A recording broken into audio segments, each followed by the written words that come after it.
Welcome back to the One Predator podcast. Explain the intro.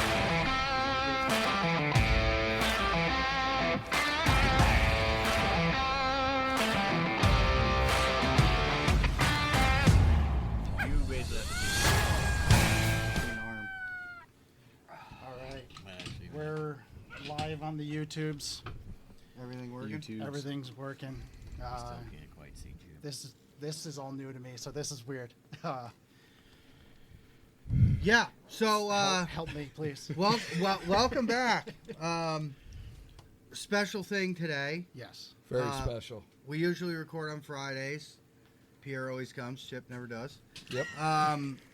Today we did a little Saturday day thing, which is weird for night hunters because we don't do day stuff, and because we have special guests. And I always talk about my rabbit call, the best rabbit call on the market, hands down. I don't care what anybody says. Mr. Brian Rush. Thank you, bud. I got introduced to you through Tony. Tony had your call, and he was like, "Listen, you gotta try this." And I was like, "Man, I'm an e-caller guy. I've done the hand call. push a button. Right? I just want to push a button and hang out with my buddies." Then Josh, you ended up you won a gun in a raffle, correct? And then you went to what was the name It of was that?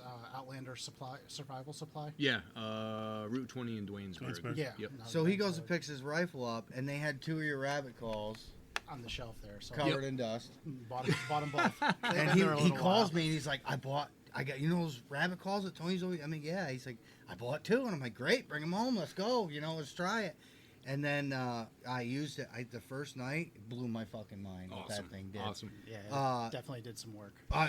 We showed up on a stand. Coyotes were howling, and I didn't want to go. It was kind of bright that night, and I didn't want to go out and kind of spook them out of there. So I called them dogs in with the hand call with the call bag on my shoulder, and I was sold after that. And I remember calling Tony the next day, and I'm like, dude, this thing is like fire.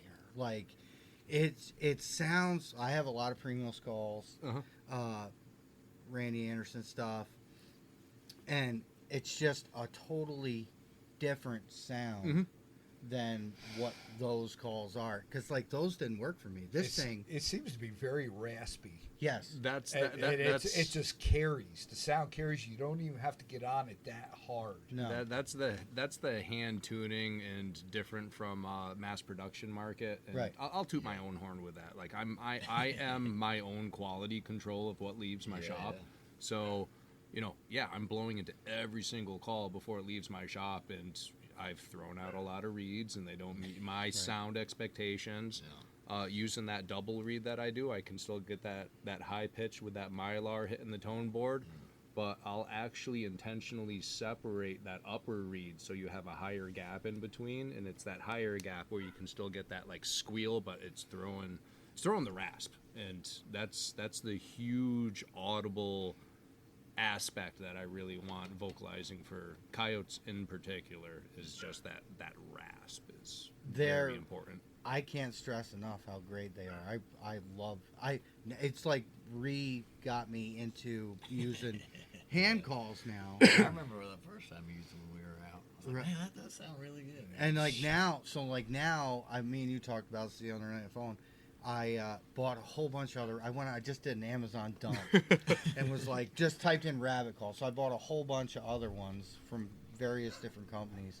And my wife thought I was crazy. She comes home and I'm blowing in his, and I'm blowing this, and I'm listening to see what the difference. And there is nothing that sounds like that call. And so if you don't have one, Sales pitch. Shout out, sales pitch. Well, then we ended up. I wanted, Tony's like, well, I got the howler too, and I'm like, well, I gotta have one.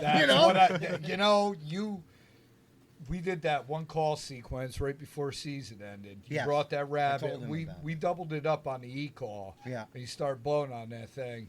What was it, Sig kicking ass Yeah. and then start hitting his rabbit call? Yeah. The dog started, that dog couldn't resist. Yeah, and It could not resist. It's just- the difference there, And everybody I playing was an like, e-caller. okay. I asked CJ what it was. And he goes, oh, Brian Rush makes this rabbit call. So I got in the truck. I made sure I put it in my notes on my phone. Because if I asked him again when he was sober, he probably wouldn't tell me where to get it. So I had to hurry up. And, it took me a while to order it. And we were out on another hunt. He said, man, Brian, I got this howler from Brian. I drove up there and picked it up. Yeah, showed me how to use it. And I'm like, holy cow. I'm like, okay. Well, yeah, that's in a notebook. I'm just trying to figure out what else you have that I don't know about because... Isn't that the same thing I asked you? I was like, yeah. Well, the day we were in a shop, I'm like, what else you got? I brought my wallet. There are other Predator calls that I build, but I'm not going to market them because it's very important to me that the reeds are replaceable. So, I'm not saying, in the field, but you have a reed, and it's a moving part. Moving parts can and will fail over time. Yep. Something I'll compare it to all day long is a musical instrument. Saxophone goes bad, clarinet goes bad. You don't throw the reed. You don't throw the whole instrument out. You replace the reed. So, looking at how violent that little reed, BPMs, beats per minute, your heartbeat, the BPMs of that reed just slamming up and down on that tone board. It took the first reed failure I had took about 8 years. And if you knew how much I actually go out in the field and utilize those things, that's a long time. Yep. And that's the same material of reed that I'm using today. And that's the thing. You spend the money on a handcrafted quality, and everything I'm using is a 1/2-inch bore drill, and you could take a 7/16 dowel or a turkey striker, put it on the exhaust end of the barrel and just push, and it's going to push that old reed right out. You can put it new reed replacement into the grommet, press it back in, and then mark a stick about 1.25 inches, 1 3/8, and push it right back where it needs to be. So is that something you have replacement? You have tons of replacement reeds. Oh God, yeah. So if this ever happens, yeah. Don't you sell your callers with the reed replacements in them, or no? Well, with the reed in it, ready to field use. But somebody came in the other night and in-person pickup in the shop and said, "Hey, do you have any other reeds?" I said, "Absolutely. How much are they?" No, thank you for the business. And right. They're not super expensive, no. But I'm not going to just give them out extra because inevitably you're going to lose it. You're going to break it when it's not protected.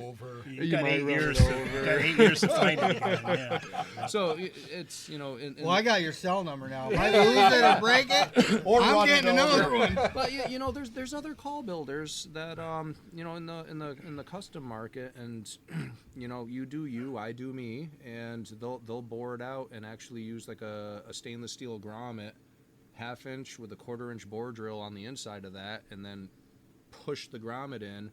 Now you need a special reed insertion tool to hold the reed, press it in, and when it's pressed in, there might be a little dab of epoxy, a little touch of super glue to it's hold. There forever. It's there forever. It's a one-time use. I know how to repair it and do it.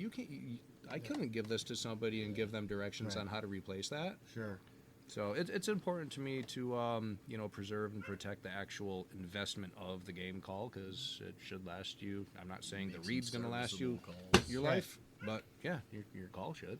Well, that's important with anything you buy, and we talk about customer service all the time. Yeah. With our lights, with our scopes, with we're postal service. Yeah, the postal service. I have never had no problems. Apparently, Mr. Rush has today.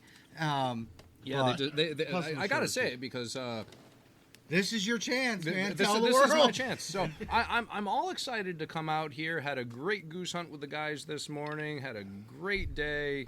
Got home. Had lunch with the family. In the time it took me to walk through my garage, go outside, walk back into my garage, go in the house, give the wife hugs and kisses goodbye, hop in my truck. Within those few minutes, the Postal Service made the delivery right in front of my freaking truck tire in my garage. And when I put it in drive to come here, I felt my truck go thunk, thunk. I'm like, what the hell? Yeah. I have a front porch. How come you're delivering packages underneath the front end of a motor vehicle? Is a pretty posted. You know, I mean, it's like front porch, house, very simple. The garage is in the back. Yeah. So that They're in the back. that was $300 worth of game call parts to build. Right. Like all the stainless So steel if you ordered bands a and call, everything. it might be late.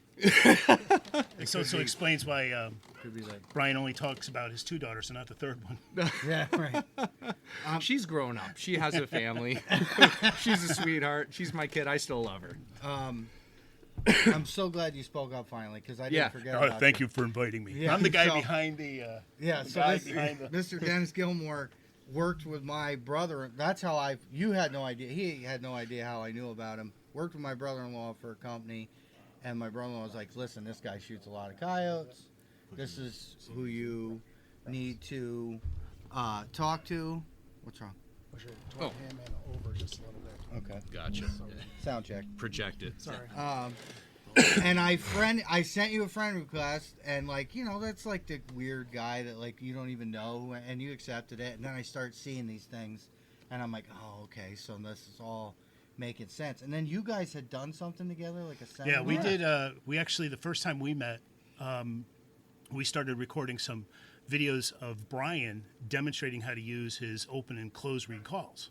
And at the time, I believe one of your wings was broken. Yeah, right? I was busted chicken wing. I had rotator cuff surgery. Oh, okay. So we've actually That was 3 years ago. 3 years ago in the shop. and Actually, like 3 years ago, like Yeah, right now, yeah, basically. just- Right. This time of year. and the videos were very well done. And the nice thing they captured was that you only need one hand Right. to use the hand caller. That was the perfect part about it. The videos themselves then led to us talking more, and my writing articles and stuff specific to coyote hunting on the PredatorHunter.com, which is one of my websites, and produced 2 books on night hunting, one on night hunting eastern coyotes and the other on night hunting red and gray fox, which are the primary predators that I get. It's mostly around my house. Right. I've seen from your Facebook post you have a lot of fun. Yeah, and, you know, when I got into this, I knew nothing about it. And the way I would explain this to you guys is for me, I'm the settler who's found a nice place, a homestead where I can grow my crops on, and I can have my livestock, my birds, my chickens. But I'm constantly suffering night after night these raiding parties coming in. And that the difference then between me as a settler and Brian's learning how to read their sign and going out and hunting the Indians while they're still going back home and running around in their own territory. For me, I'm just that one guy with a gun going, well, this is going to tell the tale. And night after night after night. I made every possible mistake on what turns out to be probably the most predator-rich land I've ever heard of. And to give you an idea of that, we have less than 1 acre spot on my land where we just took, I think it's like 176 or 177th fox or coyote. Really? On less than 1 acre of land. Time frame over how many? Probably 5 years. Yeah, 5 years. Which is still Yes. Amazing. Yeah. That's really amazing. And every dog is brought back. It's weighed, it's measured, it's sexed, videotape file. No yes. joke, he's just spot on with Yeah. the Make sure you make a statistics note to of that. learn. I want to look into that. Yeah, I'm kind of website. thinking like I'm gonna set up in his front yard. Just saying. I mean, we're out chasing dogs all night. We gotta go up to his house. One of the articles that I've written is how that land is situated, what's going on around it, you know, the topography, and why there may be why this particular piece of land is something you might find using Google Earth Maps yourself in your area. So we talked about this the other night, and it's usually utilized in whitetail hunting terms. Have you ever guys heard of a hub and spoke? I think like I've heard about that. Yeah, like, on a you hunting drove in on public. 2 of them today. Yeah. Okay. So legit, a hub center, and then your spokes. So what is your hub, and what is the surrounding habitat? Dennis's property is unique to the fact of it's just surrounded by habitat.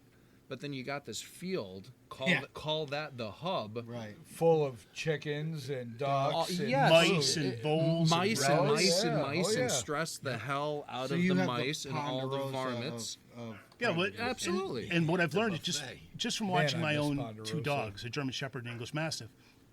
If they're outside, they're not going to spend all their time on the back deck. They've got this probably 6 acres that would consist of the major area that's cleared. They're out there the all day hub. long, mousing. And when I say mousing, I mean they run past it. They got a mouse. They got a groundhog the other day. But it's constant. They're out there eating them all the time. And if you go out to mow, if you're out there for 2 hours, each one of them will take 5, 6 different mice or voles. And the coyotes, I'm sure, are coming up over this hill just before they enter my property. They can smell it, they can hear it, they can see it, and it's a smorgasbord for them. Right. What kind of dog do you have? English Mastiff and German Shepherd. So before all that took place, you didn't predator hunt at all.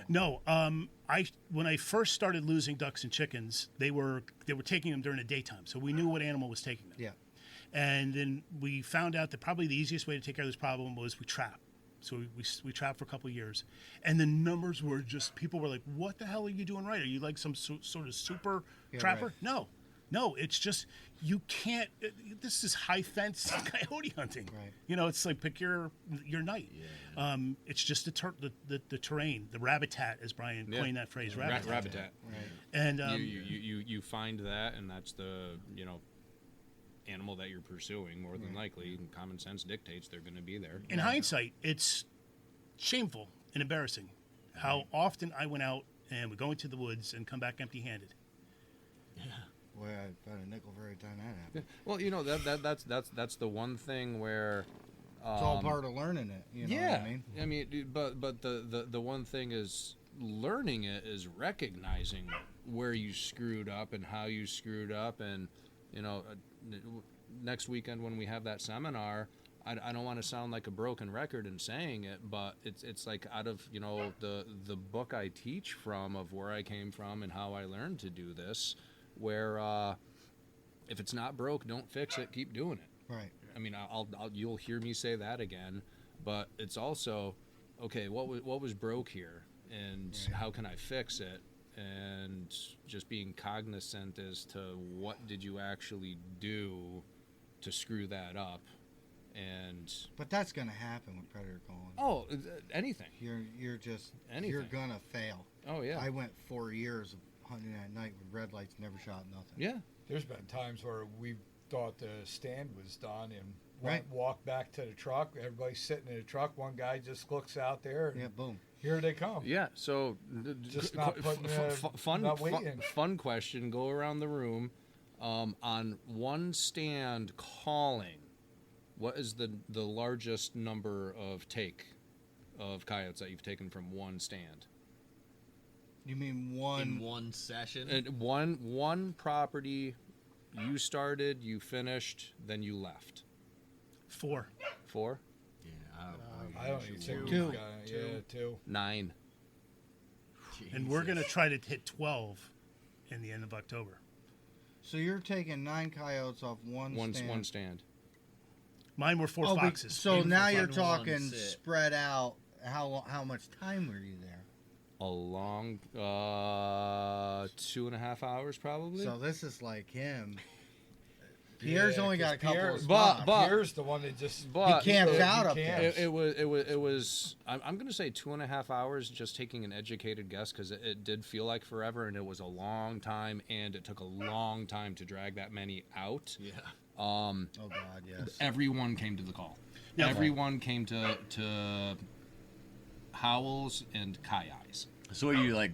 Call one in, wait like half hour or something, whatever. Oh no, Someone no! come in 2 or 3 at a time. As soon as that gun goes off and you hear Can the you smack hear of the her in bullet, I'm right back on it, just Yeah. ripping Kai-Eyes. Yeah. And then we'd have another visual, and Yeah. why shoot him at 400? It's dark out. We'll cut some Right. distance. Yeah, let 'em set up come in. again, and then do it again. Kai-Eye, and so many things I'm saying now. You're going to hear me say it again, but Yeah. every coyote on earth has ADD. Yeah. They don't have a focus of attention. When you vocally communicate, Right. point A to point B, looks like an EKG. It's like, Right. Oh, what's that smell? Oh, what am I? Yeah. Oh, look at a butterfly. Oh, Yeah. I hear a mouse squeak. Yeah. You know, they're just I've all totally over the place. seen that. So- They come running in, and all of a sudden it's like, So- hey, there's some. What's that over there? It's They a- zigzag. It's they an stop. it's they an look around. opportunistic animal. Yeah, so absolutely. my calling sequences, there's good pauses in between, because my pauses are going to be imitating what I'm picturing in my head of not that committed coyote that's just beelining. Right. He's doing this. I'm going to stop a little bit because he's going to possibly, and I'm just imagining what that animal is doing in my head of, okay, getting sidetracked, smell something, okay, Yeah. got to capture his attention again, just Right. start giving it to him again. Yeah, right. Because And they then- just lose it. They Yeah. get into some. ADD. We've They had just lose that focus. we've had them before. You think they'll do the same thing. They're working towards you, but they don't always. And people think that you turn e-collar on, boom, they're going to show up, because that's how it looks on the TV shows. Yep. Not the case. I love That's fine editing. giving yes. Giving credit where credit's deserved, and I think it was Tony Tebby that said this. He made a comparison of your eastern coyote, east of the Mississippi, and then western anything west of the Mississippi, and he made this analogy where, and I don't want to misquote, but basically, and if it was Tony, I'm pretty sure it was, he made the comparison to dad gets home with the pizza, walks into the house and says, "Hey, I'm home. Supper's here." He's got one only child and a wife. Kid goes, washes his hands. Wife sets the table. They sit down and they eat supper. That's your eastern coyote. Your western, anything west of the Mississippi, is dad walks in with the pizza on his shoulder and says, "Hey, kids, I'm home. Supper's here." And he's got 6 kids, and it's gone before he even hits the kitchen table. Like it's competition. So it's that's competition. we were talking about that yesterday, Yeah. actually. And proximity, habitat. I do a lot of hunting out west, and I'm gonna make up a number, and it's not accurate, but it's just to paint the picture. New York, we got, I don't know, 10 acres of ag to 100 acres of agriculture. Right. Excuse me, 10 acres of agriculture to about 100 acres of habitat. right. And then you go to the Midwest, and you got the polar opposite on some of those big ag Right. fields. So is it different? Do you turn a rabbit on and they just come flying in like on TV shows? I have stood at the apex of a property multiple times in Kansas, ripped howls, had audible response, and watched those dogs run in From from way a off. mile away. Oh shit. Load up the camera. Not- So it's so hard to work So we on. work It's a for little it. bit hard. Not once, not twice. Enough for me to say it's not going to happen every time. But oh hell yes, there's a lot more commitment to the call.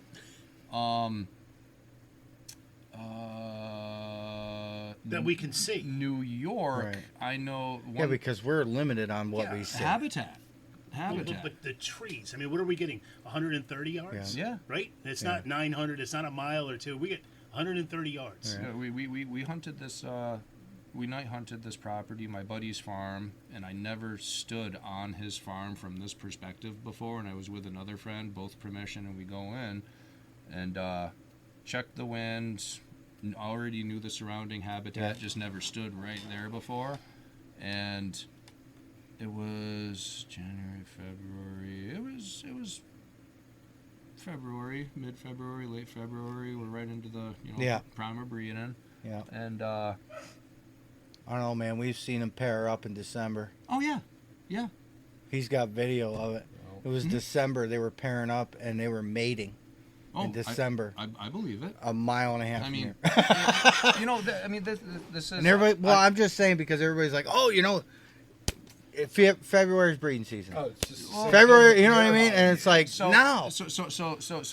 Here's a big misconception that a lot of hunters have where, what's the gestation period for a white-tailed deer from conception to birth?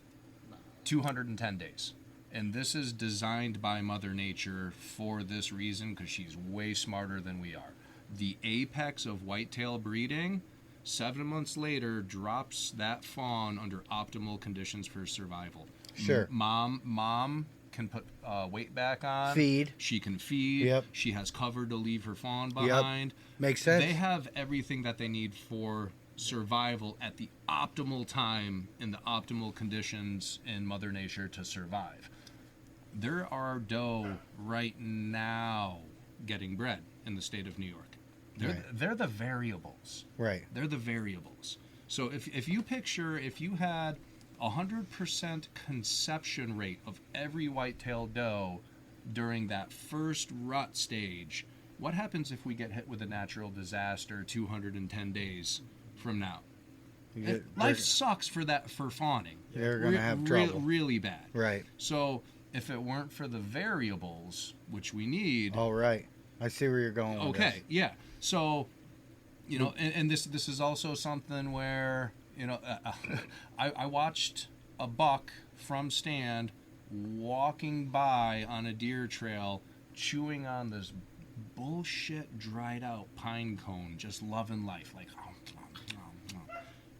and it's early archery, like there's green vegetation. Like, what the Why hell is this he thing doing? Why? That's the hunter in the woods that says, man, I got to start hunting the pine trees. Right. All the, like when people say the deer are moving or this is happening, Yeah. you're taking an isolated incident and applying it to the whole. Yeah, I hate that. That's So, it's a total misconception. You know, like coyotes are monoestrus. They'll breed once a year, and their gestation rate from 62 conception days. to birth is 62 days. It's 2 months. And when are their kids dropping?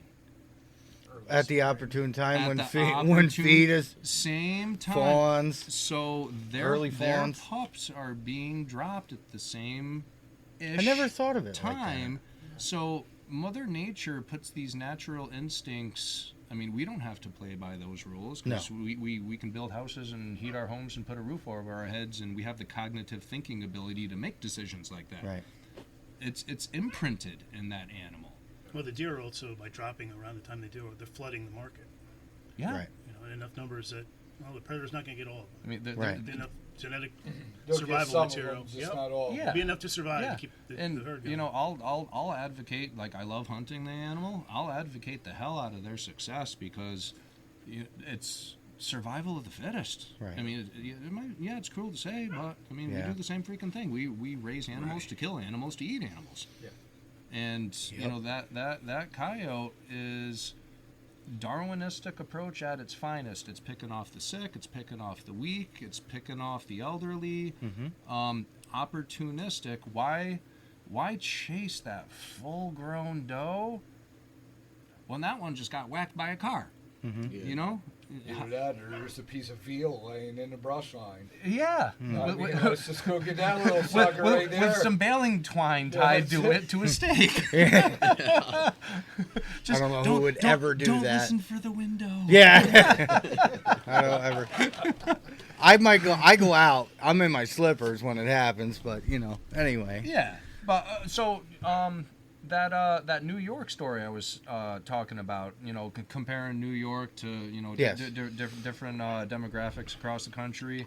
That one stand got this one perspective, ripped a howl, waited a little bit, changed my audible tone. I'm by myself doing the vocals, so I'm trying to sound like the male and the female. I can't howl at the same time as my partner. My other buddy's standing there watching, listening, and shut up and wait. You know, coyote vocals, I call them rude. It's like, hey, Carl, how's it going? Oh, hey, Brian, how you doing? Coyote vocals usually go, hey, Carl, what's up? What's your name? Yeah. What's your name? Yeah. You might not get that audible response like right away. It might take 10, 15 seconds or a minute. Right. Yeah, there's a good potential. And for I a tell long these pause. guys that all that, you listen to somebody tell you about a call sequence, they tell you to do this for 3 minutes, do this for 5, do this. Yeah. No, man, no. You know, you you can't. You have to have those pauses in there, man. Yeah. Just I think that's huge. If Just you sit pause, there and I wait. mean, your e-callers, people that go out and run a rabbit for 15 minutes, blaring, screaming, with It's no not pause, natural. it's not natural. Yeah. And that's why I like that. That's why I've found this new love for hand calls, because I can't blow on a rush rabbit for 15 minutes. I think I'll be passed out in the field. I'll teach you how to. Yeah. You can. You I can. think a new coyote hunter or even a fox hunter should Feel good fox. be making themselves should be picturing in their head a scenario of what a real situation might be in the, Sure, in paint the the area they're picture. calling it. So to begin the call with a prey call, Right. and then make that mouse or that rabbit sound desperate. Yeah. But it's not going to scream all night long. No. It's not going to scream for 15 minutes straight. You know, if you ever see a rabbit caught in a fence, Yeah. it's not screaming. No. But you're going to get lucky Right. from time to time. Yeah. Unfortunately, sometimes people will get lucky and they think, "Oh, that's what I'm going to use every other time." And it's the same as like That- I'm that- going that's- to go out at dusk and call because Right. it worked. That's where I think a lot of new hunters make that mistake of it happened once, but they didn't recognize what just happened was an isolated incident, and then they think that's how it's going to happen every single time, and they get too complacent, thinking this is how it's going to happen Yeah. every No. single time. No. And- It's like I said, I've said it before on another podcast we had. You just got to know what they want at that point. Yeah. It's like Right. it's like having a woman. Right. Do you want to eat today? Like, what are you looking for? Want some playtime, or do you want to fight? Are you tired? Are you cold? Do you need food? That's it. It's like, what do you want? They're not going to tell you. You're supposed to Are guess. you hangry? Yeah. Well, that's it. That's it. scary. And it's But like that- every once in a while you get lucky. That one coyote sidetracked again. Weird. Tangent. Tangent. That first audible response took maybe a minute, and my buddy Andrew goes, "That's at the clearing at the end of my road," and now I have perspective. Like, oh, that's his house.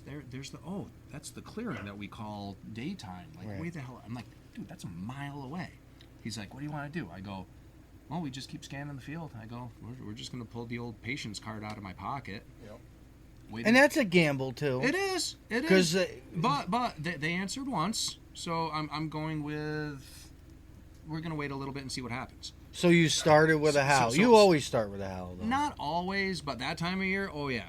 So what I'm trying to paint the picture of is I want to sound like that transient coyote stepping foot on property where I don't belong, and I want to sound as inviting as possible. And if I get that audible response that I either pissed in their Cheerios Right. or they communicate back in a happy positive manner. Right. Like I'm gonna listen to the audibles and what the aggression tone is gonna be, and then that's gonna affect what my next move is gonna be. Physically relocating if need be, and my next move to call. So where they were, didn't want to cut that distance because there's a logging road right at the bottom. I know there's a logging road way up there. I know they have a path of least resistance, so I already know the property. I know the layout, and I have very high expectations of where that animal is going to come from. So we waited probably another 10 minutes. I ripped a howl, just another vocal to say, hey, I'm over here. We didn't move, and they responded, and they're like exponentially closer. I'm like, they're coming. I was Yeah, like, so okay. like when it happens again and you hear, the difference that they're moving in. They moved. That's when you they, decide. They moved far. So now it's like, stay put. Right. And 3 howls, 30 minutes. Their last response was close enough where I said, the way our wind is cutting, I don't want them to cut down, hit that logging road, go behind the swamp, get to the downwind. Where you can't see them. Where we can't see them. So there is a potential, like we're a hike away from that logging road, probably like 700-800 yards, but there's this big thick hedgerow that runs parallel with it. So I go, well, here's the plan of attack. I'm going to start squealing loud. I want them to break cover into the field. Then we have eyes on them. Get real curious. Peak that curiosity level because I know they're coming. Now we're just going to sing a different song. Start squealing. And script, textbook. Boop, popped out of the logging road right on the corner, came into the field. And just watch them. So, that was one stand that was probably about 35 minutes at that point. Called 3 times, had 3 responses. And it doesn't happen every time. It was just hearing it that second time to say, we're good. Right. So, scanning the field, I thought the manure spreader went through. Looking through the thermal, you could see tracks, and you could see like, something different on the perimeter. My buddy goes, snowmobiles. I go, so? He goes, those coyotes are sitting on the snowmobile trail. And I go, oh, that wasn't the manure spreader. That's the freaking state snowmobile trail. So we can hear the snowmobiles getting closer. What turns out to be the female turns around, goes back where she came from. The male stays on the road. After you did all that work. Of 35 minutes later, and I'm like, damn it. Been there.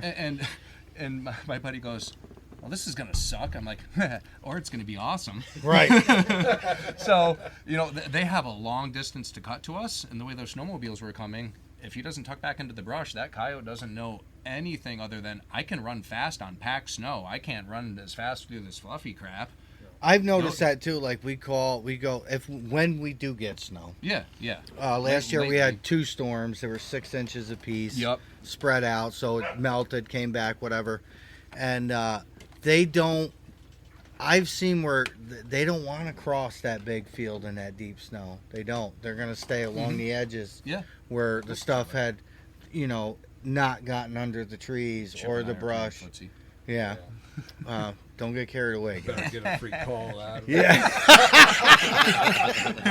Oh hell. Anyway, but like I've noticed that when yeah, he wants one of them squealers, Brian.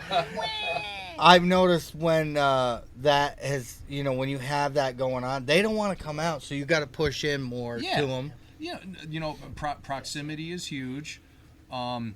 But what ultimately happened with this one, what turned out to be the female dumped back into the brush. That coyote starts going on a trot coming down the snowmobile trail, and you can hear and see when those snowmobilers see the coyote, because it's just an idle private property passing through. Yeah. And they hammer on it. They're chasing this coyote across the field. We're laughing. Oh, man. We're laughing. I would be upset. Oh, my God. So the coyote dumps off, and I look at my buddy, and I go, run. Like, we start cutting distance as much as we can, because we got noise. Yeah, they're focused on that. All they hear at that point is the screaming of engines. That coyote just ran a marathon. We cut as much distance as we possibly could and got to a point where, okay, they're getting quiet. That thing just ran a marathon, and it's laying down. I'm like, maybe his girlfriend comes to a call, but he's right there. And whole long story short, missed the first shot. Shooting downhill, throw ballistics out the window. It was a freaking poke. He went back with the rangefinder daytime, stood on the blood spot, and hit the tree where we were standing next to. The first shot was, I missed, but I could see the. Yeah. And I know where I need to hold. Right. My confidence level just went shoo. Yeah. Lowered just a little bit. And that coyote sitting there looking around like, where the hell did that come from? Turns and starts just walking. So I led just a little bit. First impact was She hears people. like Sorry, go 4 1/4, and the second impact was like 474, something like that. That's where I want to be. With a 223. Mm-hmm. And There you go, CJ. Maybe, Hey, I did it, man. maybe your shot wasn't that legendary. Well, but that 100%, like it was luck on my side, and the only reason I knew where I needed to hold, you're shooting downhill, throw because you had that ballistics out the snow window. burst. I just saw that.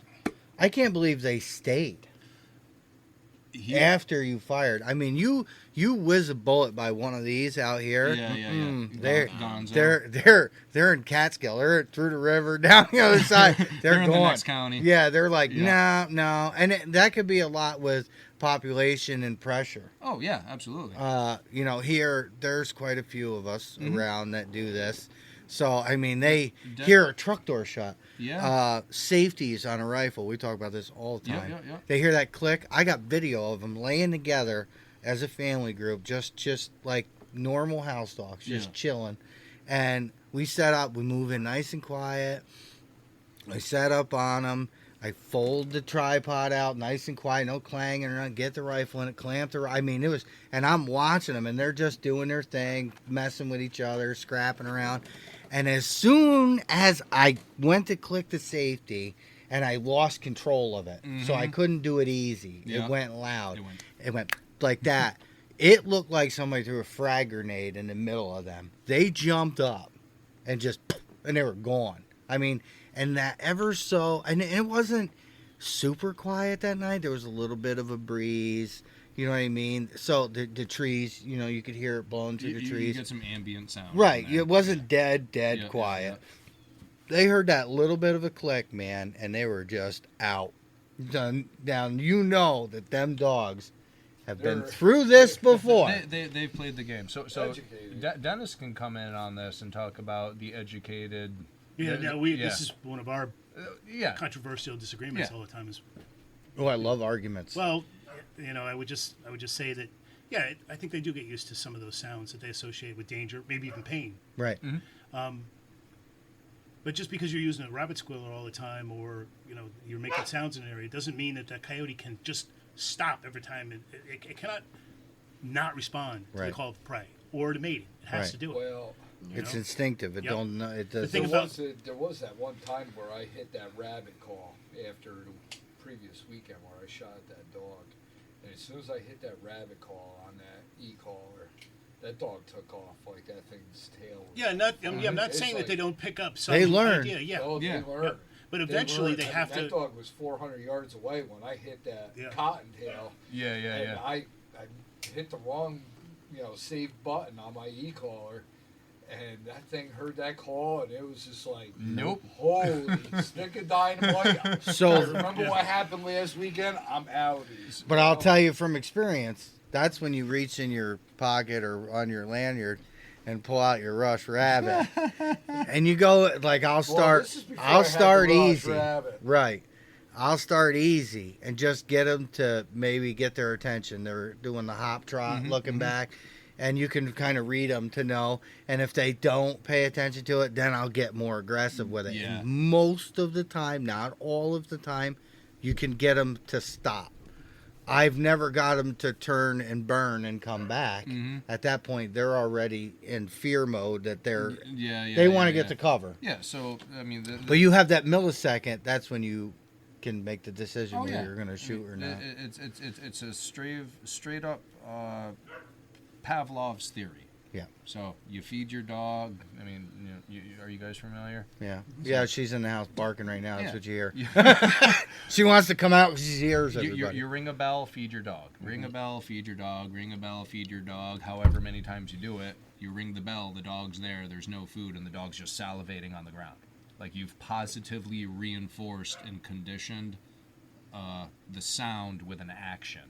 And the same thing can be done predator hunting with repetition, approach, associating a sound with danger, associating a smell with danger. And, I mean, I still agree with Dennis. Well, yeah, I mean, how long does it take you to train your dog? Yeah. And you're not going to tell me you're going to train a coyote by twice in 3 years that heard a fake call and got spooked. Right. No, I can't get my German Shepherd to remember to close the door when she opens it. When you get, pressured. Hear it all the time. And here's the other thing. Like this. Yes. I'll look at, like, I know fact I have sole permission on this property right here. But the outlaw is always going to be the outlaw. Yep. You can't do anything about that. But even if you take that circumstance and just ditch that concept of everybody's honest, putting boots on the ground where they belong, the guy that has a clue and says, that is really good habitat. I got a buddy that owns a little 5-acre parcel right over here. His name's Dennis. He's got ducks and chickens. Or 38. Yeah. When somebody else recognizes habitat, you don't need You don't have to be a there. lot. That like awesome agricultural farm. You need that little sliver of bullshit that's like 5 acres.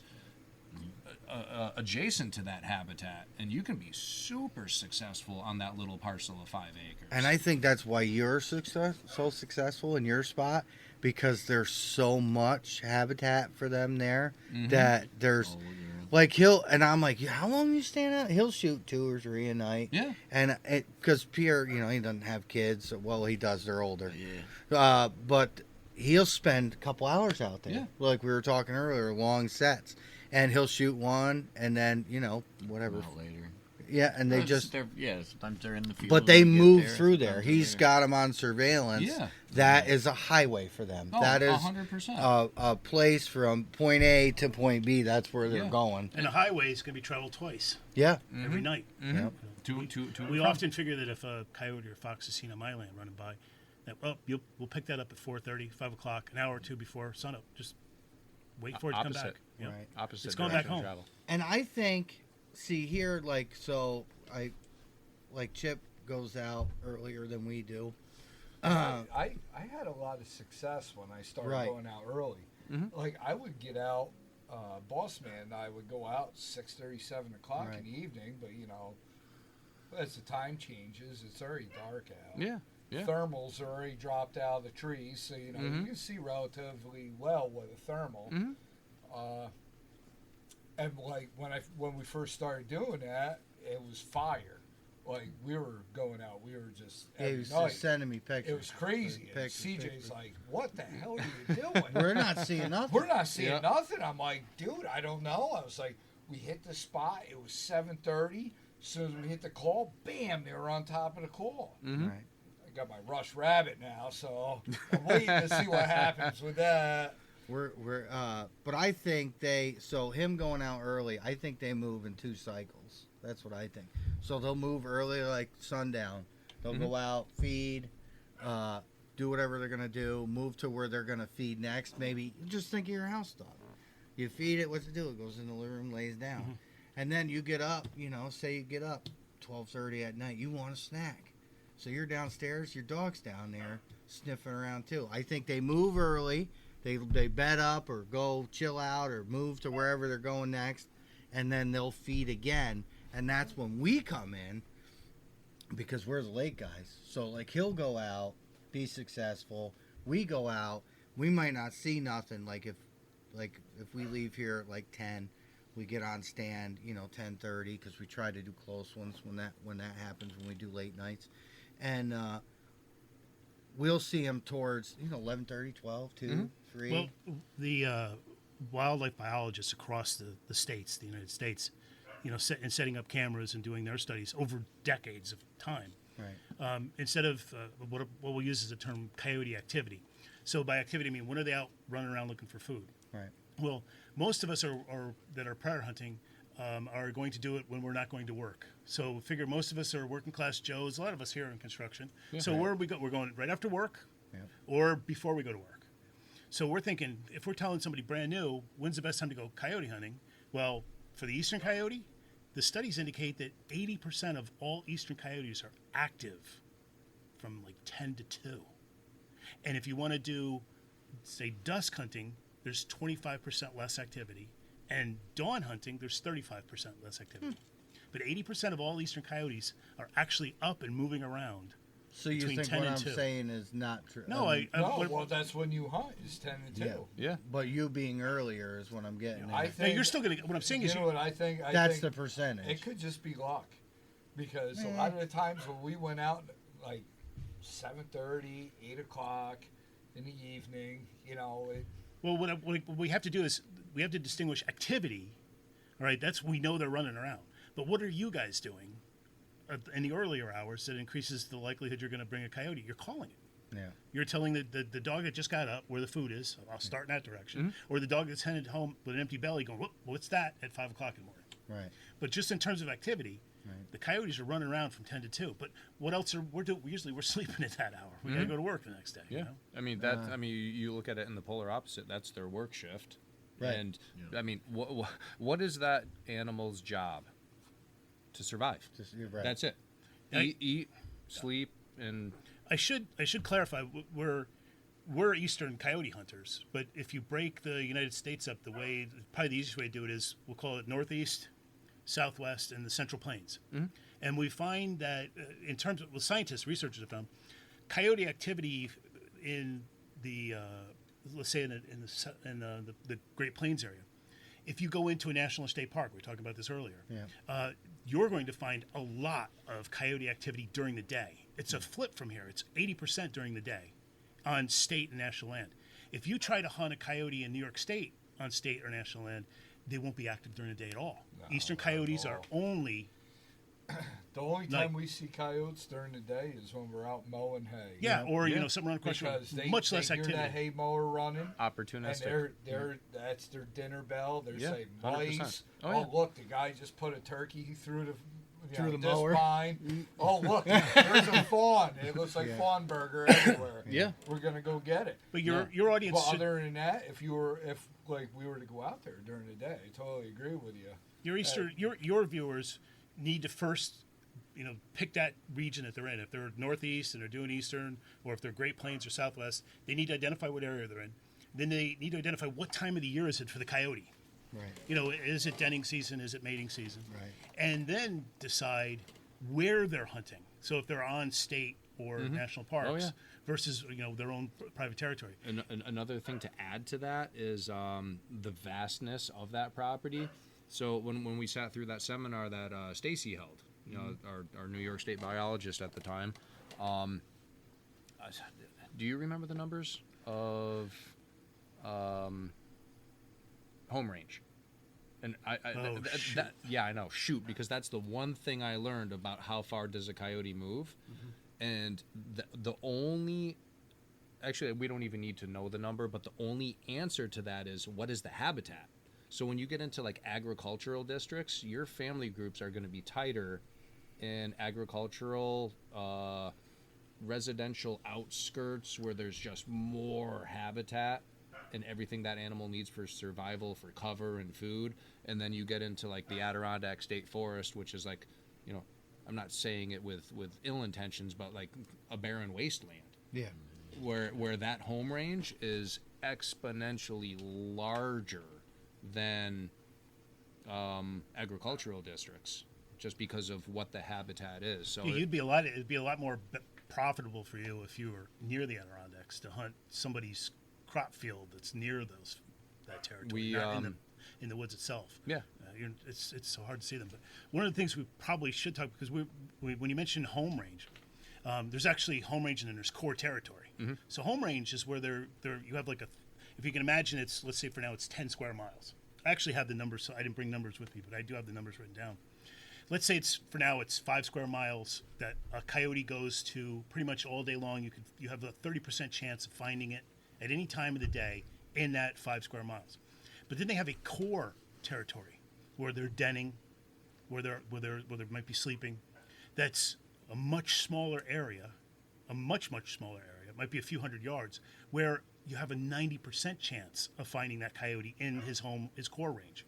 So the guy who takes the time guy or gal takes time to find the habitat, that does the scouting, and then comes across the scat and the sign, all of the marking, and then goes in and it spends their time in there off season to find out, well, where's the core territory? Because you're going to find it. You're going to find dens, something that little hole facing to the south or southeast. These are they're easily identifiable.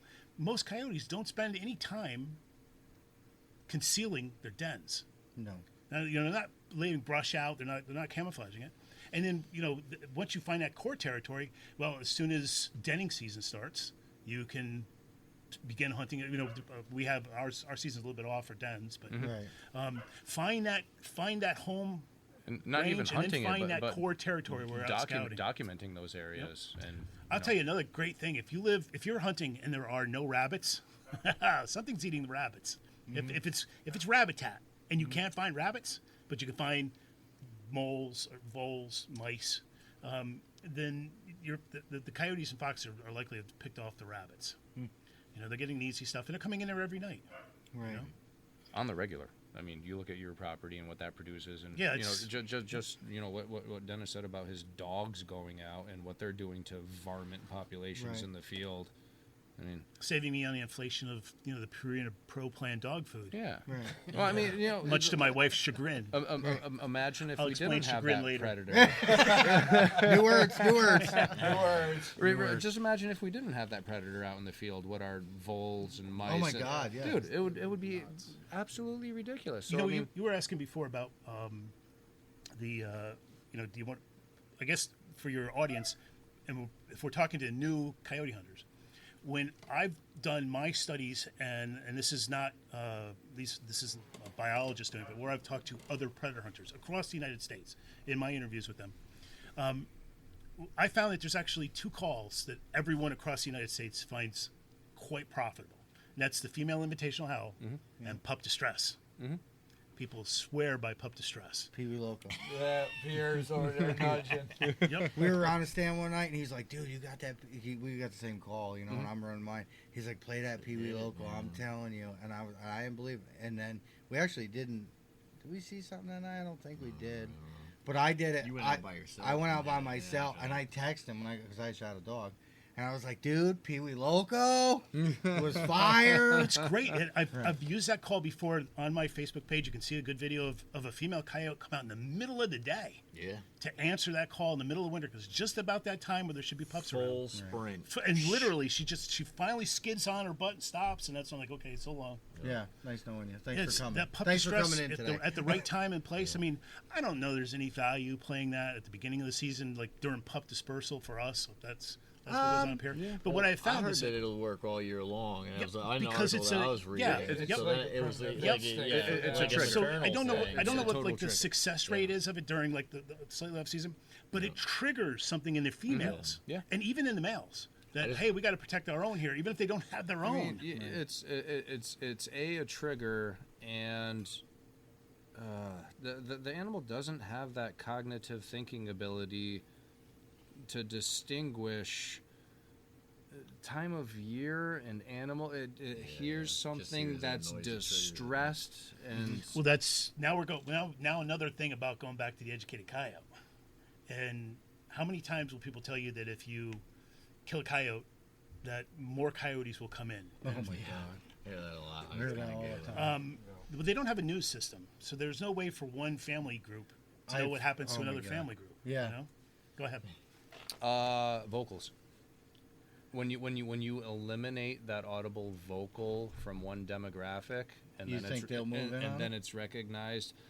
I don't know if it's a truth, myth, anything, but I think it's a scientific wild ass gasp. I know for a fact that dominant turkey, and I take his gobble away.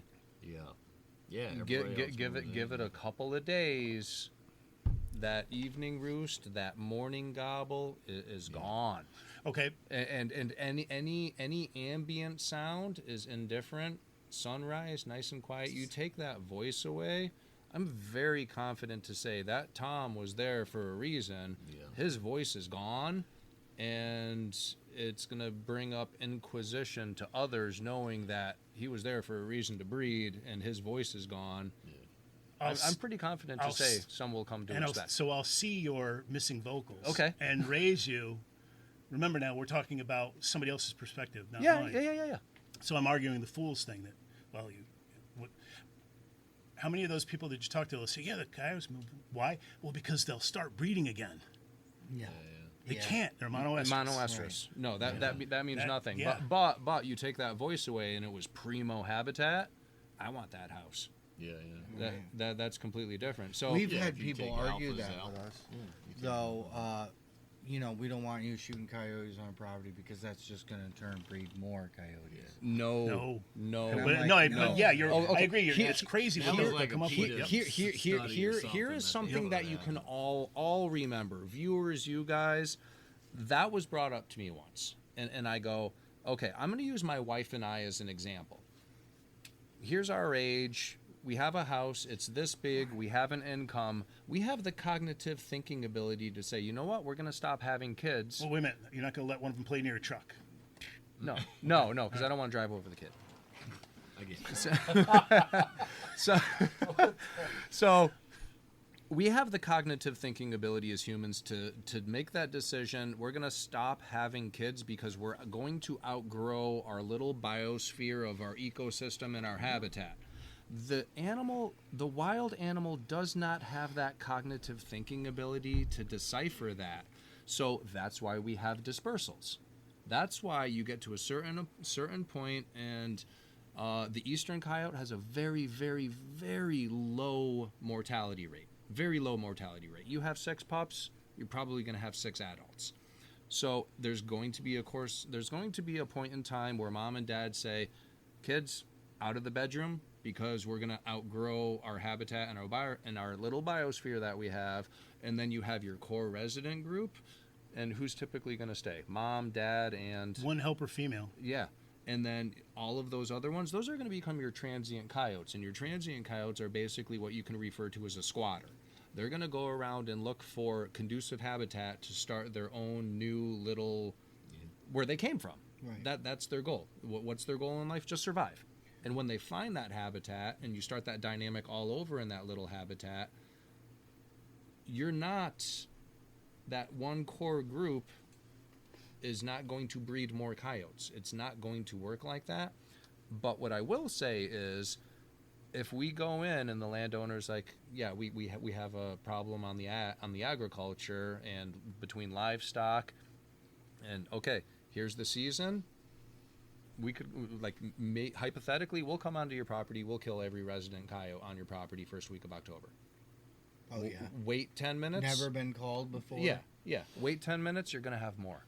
Yeah. Oh yeah. And it's not that core group. It's, I believe, that voice is gone, that sound is gone, the olfactory sense of smell has been taken away, and then that transient population might be 10 minutes, it might be a week, it might be a couple of weeks, but that void will be fulfilled because why was that resident group there to begin with? Because it was primo habitat. So if you take that resident away, that transient population is going to find it and reestablish, and you're going to start all over again. So I have a question, and you're the perfect man for it. Is there alpha females?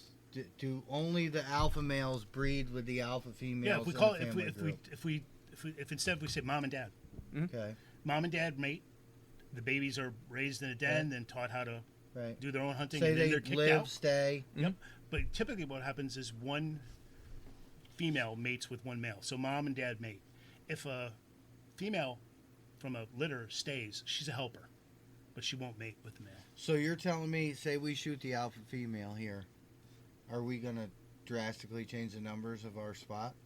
For the season, because she's monoestrous, she may Right, pick up right, another I mate. get all yeah, that, right. Yep. new female She'll have to pick up another But mate. I mean, do you think if say the female is shot, or even the male is shot, and breeding season comes back around, will they take that secondary or helper female? no, breed because it's with their it? own. No, it's their and, own. and that's another. They Might know the like- difference. might like They breeding know. cows. You don't want to inbreed. and that's They seem to have some natural. that's another Because thing. that's why- hard to control. Yep. I mean, think of even cows. No, I mean They maybe will cows will inbreed inbreed. because Oh, yeah. they don't. They- They can't control it. if inbreeding And the occurs- fever is strong. and you know what I any mean? port in the storm. Right. Yeah. Yeah. You I know don't that know. that I mean, natural it- instinct to breed comes along. perhaps in Schoharie then. Typically, that female is off limits. But you know, this Really? this the helper mate is. this yeah. is another thing to say again why Mother Nature is so much smarter than us and how everything is just orchestrated for success for every species of animal or wildlife. That's why we have dispersals. It prevents inbreeding. Yeah. Right. I mean, it's the same thing with your deer population. Well, I just have heard that rumor, and I just want to know. I mean, I don't. Is it true? Is it not true? Will they mate? Will they won't? You know, won't they? I don't. Because we've shot quite a few females last year, and it worries me that we're not going to have. I mean, and you know, not to. They should be picking up transient males. So Yes, then yes. you start talking about your That's trans. it. Yeah, Another yeah, comes yeah. Wandering Yep. in. Yeah. But then they got to wait till the next So we're good. monoestrous cycle. Yeah. So we're good. I mean, we're good. The void will be filled. So what you're saying is kind of like you know, you watch lions or something on TV where Uh-huh. you know they'll extricate the male lions, and the male lions have to go out and fight for a new territory or whatever. Is it It's- basically it's- the same it's- thing? Yeah, they It's- kick their ass and it's- drive them right out. To It's get a, it's yeah. a, it's a Yep. good analogy. Yep. Yeah. Yeah. So it's about the same as that. Yeah, If it they would be didn't, we'd be comparable. hunting the easiest outlaw quadrupeds in the air because they'll all be messed up. Yeah. And they're not easy to I'm my own grandpa. Right. Yeah, deer do the same thing. I was explaining that to was it you maybe. Yeah, maybe. It was like, yeah, like the big adult doe, the like monarch in the area will if she has twin bucks every year, she'll kick them out of the area. It's Well, just I mean that interestingly- that just Genetics happens. and stuff Period. in there. That's something I look for. You know, as a whitetail hunter, and when my kids were little, if I couldn't be in the woods, we'd throw the kids in the back seat, pop them in, and I'd have 2 lollipops up front. All right, kids, first one to see a deer gets a lollipop. Yeah. And you know, even on properties I'm not hunting, but the number one thing I'm looking for is that fawn. Yeah. just that wandering, clueless fawn that's oblivious to its surroundings that we all see. And it's right at that cusp of like the latter part of October where mom and dad are going to kick the kids out of the bedroom. So then I'll see that wandering fawn and I'll recognize one of a couple things. Mom got hit by a car, mom got shot, or because she's wandering. Mom and dad kicked that kid out of the bedroom and mom ran that thing right out of the freaking county. Right. And now it doesn't know any better than I need to find my own. Yeah, and if your viewers right now, as we're going into, for us in a couple of weeks here, we're going to be opening for Eastern Coyote season. Woo-hoo. And these the dogs we're referring to, the transients are actually the pups from this year that are full grown size now, well trained by their parents. Yep. And they're out looking for their territory and their mate. And they have, for some reason, the IQ of 60. They will come after. If you've got ducks or chickens, they'll come in. You can scare them off. They'll come back. This is the time. The first few days of hunting season, you already need to get your license in New York State, get your training class, and you need to be out on the very first afternoon, probably right after work, on the very first day opening season. Or just wait until midnight and then go out. Right? But if you're sundown, everybody will be here. But if you're a brand new hunter, if you're brand new, if this is going to be your first year, you go out on the first couple of days of the season. Absolutely. Because the learning curve is so much easier to take a dog. Yeah. Oh my God! I mean, last year I took one with a 38 caliber snub-nosed pistol. It would not back off. And it's all on video. In the daytime. On your porch? No, it's it came to attack the ducks as I was coming home from work. And I chased it all the way back into. I grabbed something out of the safe and ran way back into it. It's all on video. And you can see me running. You can see it just kept trying to turn around and go, what's he doing? What's he following me for? I had the same thing with 2 pups this year on the cows. I was here in the field doing something. My mother calls me up freaking out. You got to get over here. There's coyotes with the cows. This is the first year in probably 5 that we haven't had them messing with them during calving. Well, we had a new calf, so you have the smell of the afterbirth. We had the right wind. It pulled them. I get there. I think she's just imagining things, So I get there. Fence is broke. So the mother cows had broke the fence trying to get to the calves that were being attacked by the or confronted. I don't want to say attacked. Right. By the coyotes. So I'm literally there with a rifle on my shoulder, fixing the fence, and my father's outside the fence by the barn. And he yells to me over in the back corner. And that's fun. Daytime hunter, nighttime hunter. It's harder for us nighttime guys to pick them off in the grass. Like the daytime guys are like, oh, there's a coyote there, and I'm like, well, I don't see nothing. So I'm fixing the fence. Coyotes break cover, come out. He's like, oh, he's right there. And I'm looking. I don't see a damn thing. And I had to, stop and, go back to your whitetail thing. Like when you're in the woods hunting thick cover for deer and you see something, just a little bit of something. Or even, squirrel hunting when we were kids. You're trying to watch these squirrels, moving just when the sun's coming down. Just that little bit of movement. So the dog moves. I unshoulder the rifle, shoot the dog, drop the first one. I didn't even see the second one. I shot the first one. The second one ran through the scope. One didn't make it. The other one made it, but remembers me very well. But they were pups. And my mother's like, oh my God, look, they were dumb like that. They go back, they kept coming in, and I'm like, well, Where I live, those dogs will have white bellies. Yeah. Yeah, that's how young they are. If you go on my Facebook page, you'll see it. They have white bellies. It's pure white belly, and they darken up later on.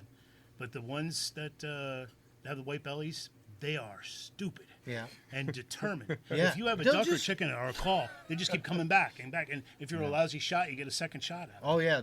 So, and that's when you see, we talked about experience hunters that stick with it and don't stick with it. The first guys in 9 days that are going to go out and shoot, they might shoot 2 or 3 dogs that night. Because you're going to shoot those transient, pups that are moving around. But we get to January when it's cold, and we all been out when it's super cold, and you don't, it's a lot harder because at that point they've heard a lot of stuff, and they are more wise to it. That's when those guys quit. Yeah. That's when you start seeing scopes for sale and calls for sale, and then we swoop in and take them.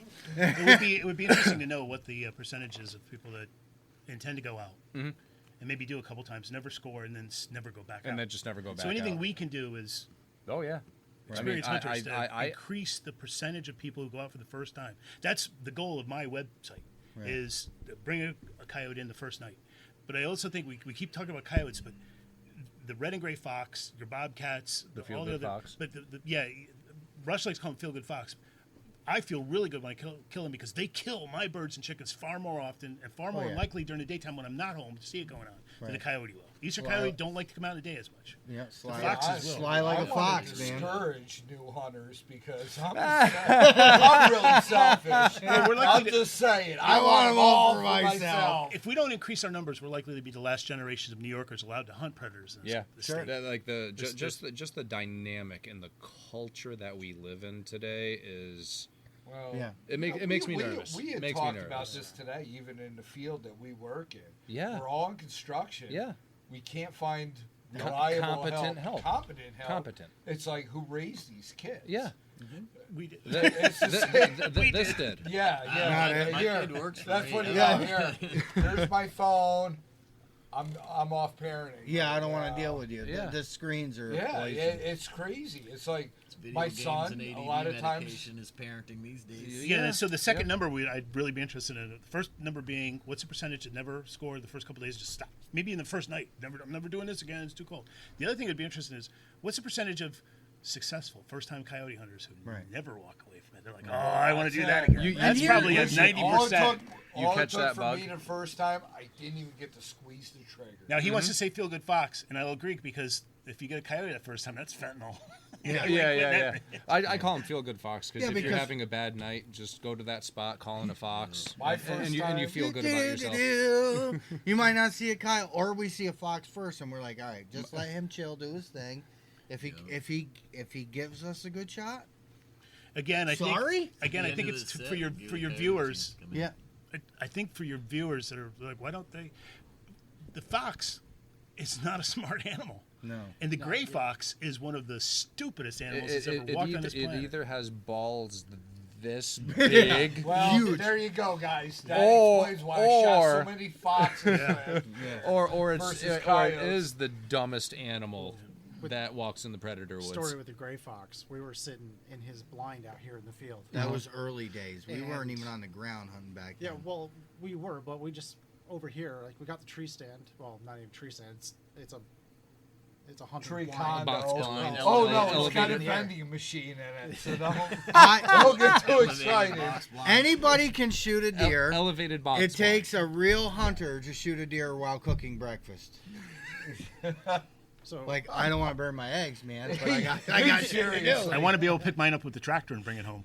Oh yeah, I do that. That's the we farthest do I that want to too. go. Is I just honestly put mine up today Yeah. with the tractor. Yeah. Yeah. I wanna built be able it in my shop And you, Brian, you should see while this listening thing. to It is One Predator beautiful. podcast. I don't know how to gun a deer unless it's attached to a tractor. Right. Yeah, just slice it, pick it upside down, bounce it. Well, I mean, we hunted outdoor blinds forever, and as I got older, there's a farm up the road. I worked with the boys, and they had really nice blinds.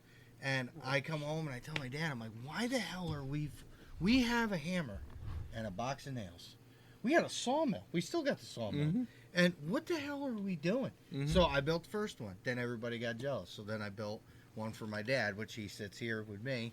And then I built one for my brother. And that one's even bigger. You can have a dance party in there. Mine, the one I built this year, has got a solar charger for my cell phone. Mine too. Bolted to the side. Why not? Why not? Well, I yeah. tried to figure out how to How do did we sit there all morning deer hunting with no cell phone? I'll tell you why. I'll tell you why. I'll tell you why, and it's what if you're watching this show and getting ready to go off your first time.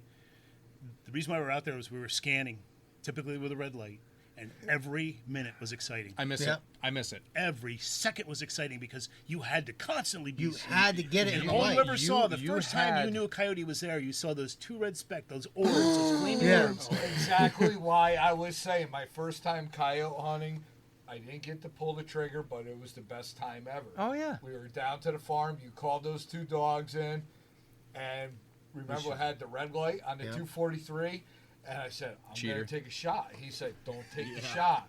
He kept saying, don't take the shot. I thought I could pull him. He goes, I'm like, they're 200 yards. He said, how do you know? This is before we had thermal freaking range finders and everything. I was like, because I deer hunt here, I know that's 200 yards across the gully in the next field. I thought they were It's exactly 200. He goes, nah, I'm gonna pull. He waits until 450 yards. I'm like, better try He's that. like, you know Send what? it. He goes, you should have shot. Well, they were coming. They were But on a I'll tell you string, what. man. It was beautiful. I'll tell you what, at the time, when those dogs, they start watching it in the red light on top of it at 243, I see he's bouncing 2 eyeballs coming right towards us. They look like golden balls of fire. Absolutely, absolutely. And I'm like, holy. I'm like looking at myself. I'm shaking. I'm shaking. I'm like, you know, I've shot some nice deer in my life. You know, we try to grow them. Yeah. We won't shoot at anything under an 8. You know, and we try to grow them. Yeah. As long as they don't wander onto the neighbor and they do a mag dump on it, they're okay. Good. So The rat-a-tat I'm Tommy next sitting door. there, and my freaking heart is pounding watching these 2 eyes come in. It's It's awesome. like, Especially here with they- red lights. all You never you gotta forget. do is Especially with we're red sitting up in this. It's like an eagle's nest. It's a barn with 2 windows facing out over this like valley. A lot of CRP in the bottom. A lot of CRP, a lot of Cattails. rabbits. Yeah, Matter of fact, yeah. when you go there now, and you're like scanning around with your hand out, there's a rabbit. There's one, There's there's a rabbit. one, there's There's a one. rabbit. Uh-huh. The There's a scat rabbit. in there, because we rabbit hunt there, Oh, cool. is unbelievable. I bet. And it's like, if you pick the perfect coyote habitat, Mm-hmm. That's it. there's a low spot, there's cover all Mhm. the time, dogs, there's water, there's tons of food. Yeah. They can move in and out of it without being seen. We were rabbit hunting the tournament down there and jumped one. Oh, Beautiful. I I hear jumped him a yelling, Huge. big dog, and I hear this I thing wasn't crashing up through expecting the it. brush. I'm sitting there with was red. 7 low brass, Yeah. and I'm like, big dog, and they're yelling, shoot it. And I'm like, shoot it, yeah, you know? it's 60 yards across in front of me here. I'm like, let me just dump the freaking rounds out and launch them with a slingshot. You Yeah, know? Poor The- Josh. The new Finish your story when we get done on our I'm tangent. sorry, Josh. No, it's a tangent. That's what we do. Yeah, It's tangent. always a tangent. But this gray fox we called in. I put the call on a fence post, so you're talking face height, Mhm. and I hit gray fox distress. They're just the little inexpensive Ecotech that we had at the time, like 12 calls on it. This thing comes in, it's sitting at the bottom of the fence post, Looking at it. Just looking staring at it. dumb as a block of Because bread. we were I'm red like- lighting it back then. So I- now You you're... gotta be like, I just did this last week. One of my landowners. So we talked about the legalities of it. And Yeah. Just hold that for a second. Yeah. He's got. so he takes a shot. Oh, at it. jeez, I'm sorry. Oh, no, It's fine. I thought that's where it ended. I'm sorry. Hold on. Josh, Hold on. just kidding. Part 3. I'm sorry. He takes a shot at it. God, that was bad. I don't know if we hit it or not. He kind of spun around a little bit and took off. Uh-huh. And we looked from Looked. there all the way back to the To road. the We gate. never found it. Mhm. No. That's my story. Yeah. Gray fox dumb. Yeah. Gray Fox Dumb. Yeah. And they just set, and you know, because you're scanning back then, and it's like you said, to miss it with a red light, I do. But I don't know if I could ever go back. Yeah. Not- What I could go back to is not the red light, but just a lot more daytime calling that I used to do. See, we See, never we did never that. did that. We We always never- said that. But like, that's okay, because you're we going to come always down said and we show were us going to do out. that. I'd be happy to. We always said we were going to do that, but you know, I work 5 days a week Yeah. because I own my business. Yeah. And which really means I work 7 days a week because a lot of these customers. When I you have work are for from the yourself, city. you're always working. That's it. Yeah. Well, then my father also owns a farm, Mm-hmm. and we make around 15,000 bales of hay a year, on top of all the nails I slam Yeah. and all the tile I lay. Mm-hmm. So it's like daylight hours are tough. consumed. It's super for us. difficult. So I'm Oh, like, yeah, when totally I get it. roped him into this, I'm like, it's great. We go out at night. All my bosses are sleeping, meaning my father, my brother, my wife. Yeah. She's in Ki- there. Right, the kids are in bed. I can go. I have freedom again, you know. So, and then Josh had got pulled in. Pierre's always shot coyotes, and then he kind of got slung into this deal. And I put the I don't want to say I put the needle in their arm. Yeah, you definitely shot me up the first time. Like that night, I remember he was fucking I was stoked. done. I went The up to next gun day, he's thing. calling me. He's like, "What do I need?" Give me the Let's list. go. That's it. It was a Let's freaking go. Radical Arms AR Yeah. Well, when we, with a what's it called? He had the Pulsar with the 3 No, It was a not Wraith. the AR, the Wraith. Tony's like, yes. Yeah. Tony's like, come here, boys. I got what you Got need. another one. We're Yeah. not sponsored by them either, and we should be. your, Dude, we've moved a lot of equipment out the of first that store. the first time viewer, the guy that we want to get out there, red light is extremely effective. And Huge. your old hunting rifle or an old hunting shotgun Cheap. is you already got it. And I can tell you that when I was first starting to be successful, my red light was painter's taped onto the rifle. Yeah. Folder divider, Walmart. Yeah. Oh, Spotlight. yes, right. That's how you Yeah. started with I took a regular folder divider, Yep. cut it, Yep. and glued it into Yeah. so I had a To red lens. Yep. And You should be that's spending how I more than started with. $75 for a light, and you should be out there hunting them. Picture. Not this. This makes it great. Don't get me wrong. Oh, yeah. But our heart rate is probably 67 when we pull the trigger. That You don't it's want gone. that. It's only gone. a 2 through Right. 3. Yeah, but I mean that feeling of Just excitement. tell us you can't hit them. That feeling of Yeah, right, excitement. that's all. Picture a new shotgun in the package that's sold with 2 barrels, and there's a clamped wing nut that holds the 2 barrels apart in shipping. Can you picture? Can you Yeah, picture yeah, that? Yeah, I have Yeah. a bunch of those. Oh yeah, it's freaking perfect. You put one of those on your barrel and stick a flashlight in it. Yeah, that's what so we instead did. of 2 barrels, and I mean that's back in the day when I was doing this. Yeah, I still have 2 or 3 So- of those things. Yeah, we still have our old it equipment. sucks ass for a follow-up shot, but Yeah. yeah, your first one. Yeah, and then the big argument then was, do I tape it on the side of the barrel or on top of the barrel? 'Cause Yeah. you can't see past the top of the barrel Makes sometimes. the gun yeah. this tall Yeah. too. Yeah, right. To be Yeah, honest with yeah. you, I mean, like, I remember night hunting, but we were shooting rats. Like, my cousin had. Oh yeah, My pointed cousin to had pigs. Mhm. So what Oh. we do, we take a 20 gauge, take a Put a mag mag light, light. strap it on the bottom of Yeah. a 20 gauge. Yeah. And I'll tell you, man. Oh, you're a bottom shooter. Well, you know, I made it very clear we would talk about side and top mounted, but not being playing the bottom. oh man, you're Boy, that terrible. went NATO real. Wow. We haven't We had just got way off topic with that. Right. But no, that's the progression. I go either way, bottom or top, Yeah. no big deal. Oh man. Anyway, That's the progression that I want to see a hunter manifest over the Right. course of time. I want to know my colleagues, my fellow outdoorsmen, my like-minded hunter have gone through this progression of daytime hunting, daytime calling, nighttime hunting with lights, Yeah. going into now I'm getting night vision, species identification, learning the animal, the body language. The guy that makes me nervous is I'm a big boy. I have a paycheck. I'm going to go buy a thermal, and they just jump right into that. That's not being able to know what they're even looking. without even shooting deer and recognize domesticated these dogs. body language. I mean, we've all done this. I guarantee Right. we've all done this. There's heat signature out in the field. You ID what it is. You see what it is. But then, depending on the quality of the equipment of what you're using, can you actually ID what you're looking at? Depends on the distance, and you know. Now, the key thing is, what does the animal do when you call to it? right? How is it react? How does it react when you call to it? Is it look up? Does it move towards? How many people just see heat signature Boom. and get complacent to the fact of you picture coyote, you see coyote, you think coyote, and I don't want to finish the sentence, but Right. I don't want to see bad things happen to people with good intentions. And but that's the problem with the equipment that's available now. And It's dangerous. What's available on the civilian market is Yeah, if you can put Amazing. a thermion on, you're going to see that dog at 600 yards. You won't be able to identify it. If that's your deal, if you're going to go out and you got the money for it, at least take the time to watch. There's many YouTube videos where you can watch these guys who aren't going to shoot right away, and you can watch and learn what those dogs look like. And different, whether it's red light or thermal or infrared. we spent Watch those videos so you know before you pull the trigger. we spent an ungodly amount of time. Like when we went through that manifestation of the ungodly amount of hours, like Downwind Outdoors. Yeah. My partner in crime, Andy Delavaneri.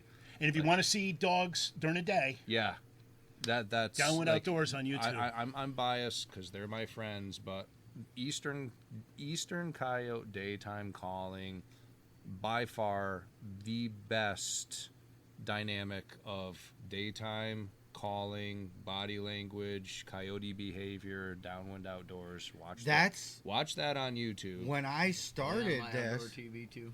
I don't think so. I don't think just Ju- YouTube. just I on thought I YouTube remember seeing it platform, I on my believe. outdoor TV. When I started this, that's the first thing you go, what do? You go to the phone. You start watching videos. You Yeah. start watching YouTube. Yeah. I became obsessed with Downwind Outdoors because I knew that they were from here. Yeah. Me too. Same thing. You know what Yeah. I mean? Yep. So They're- I would watch Randy Anderson, Mhm. and then I would watch them, and they would do daytime stuff. Amazing. Yeah. And that's when I in knew the I woods was and in the woods. yeah, Yeah. and tight. Yep.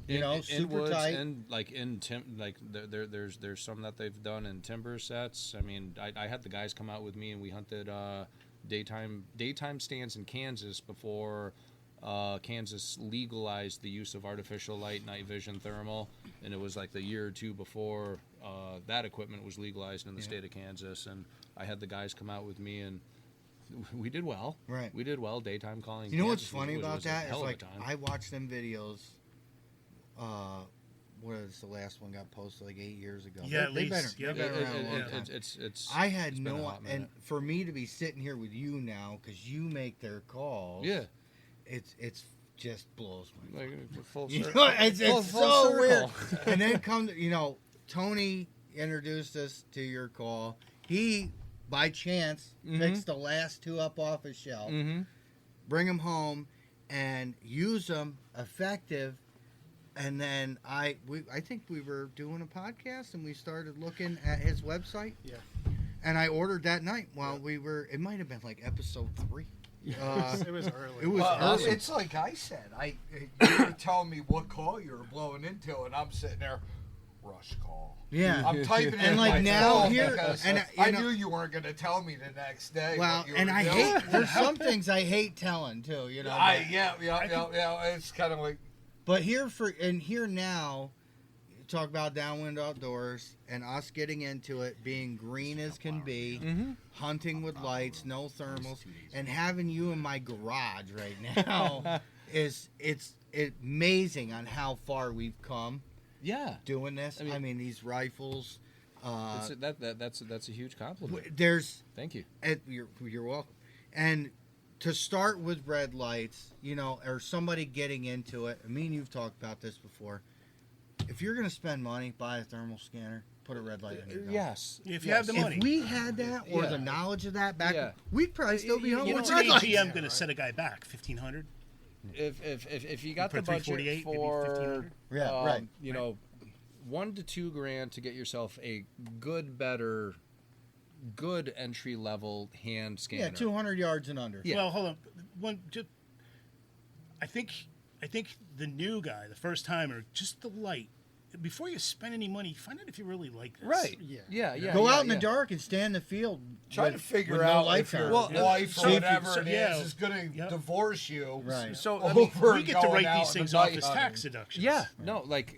I write every bullet off as a tax deduction. This I do too. This is 100%. Like, what does it take to put a hunter in the field? That's my R&D. That's my research and development. What does it take to put me in the field? I can expense guns, ammo, arrows, broadheads, scent control, fuel mileage. I think I expensed like $900 in non-resident hunting tags one year.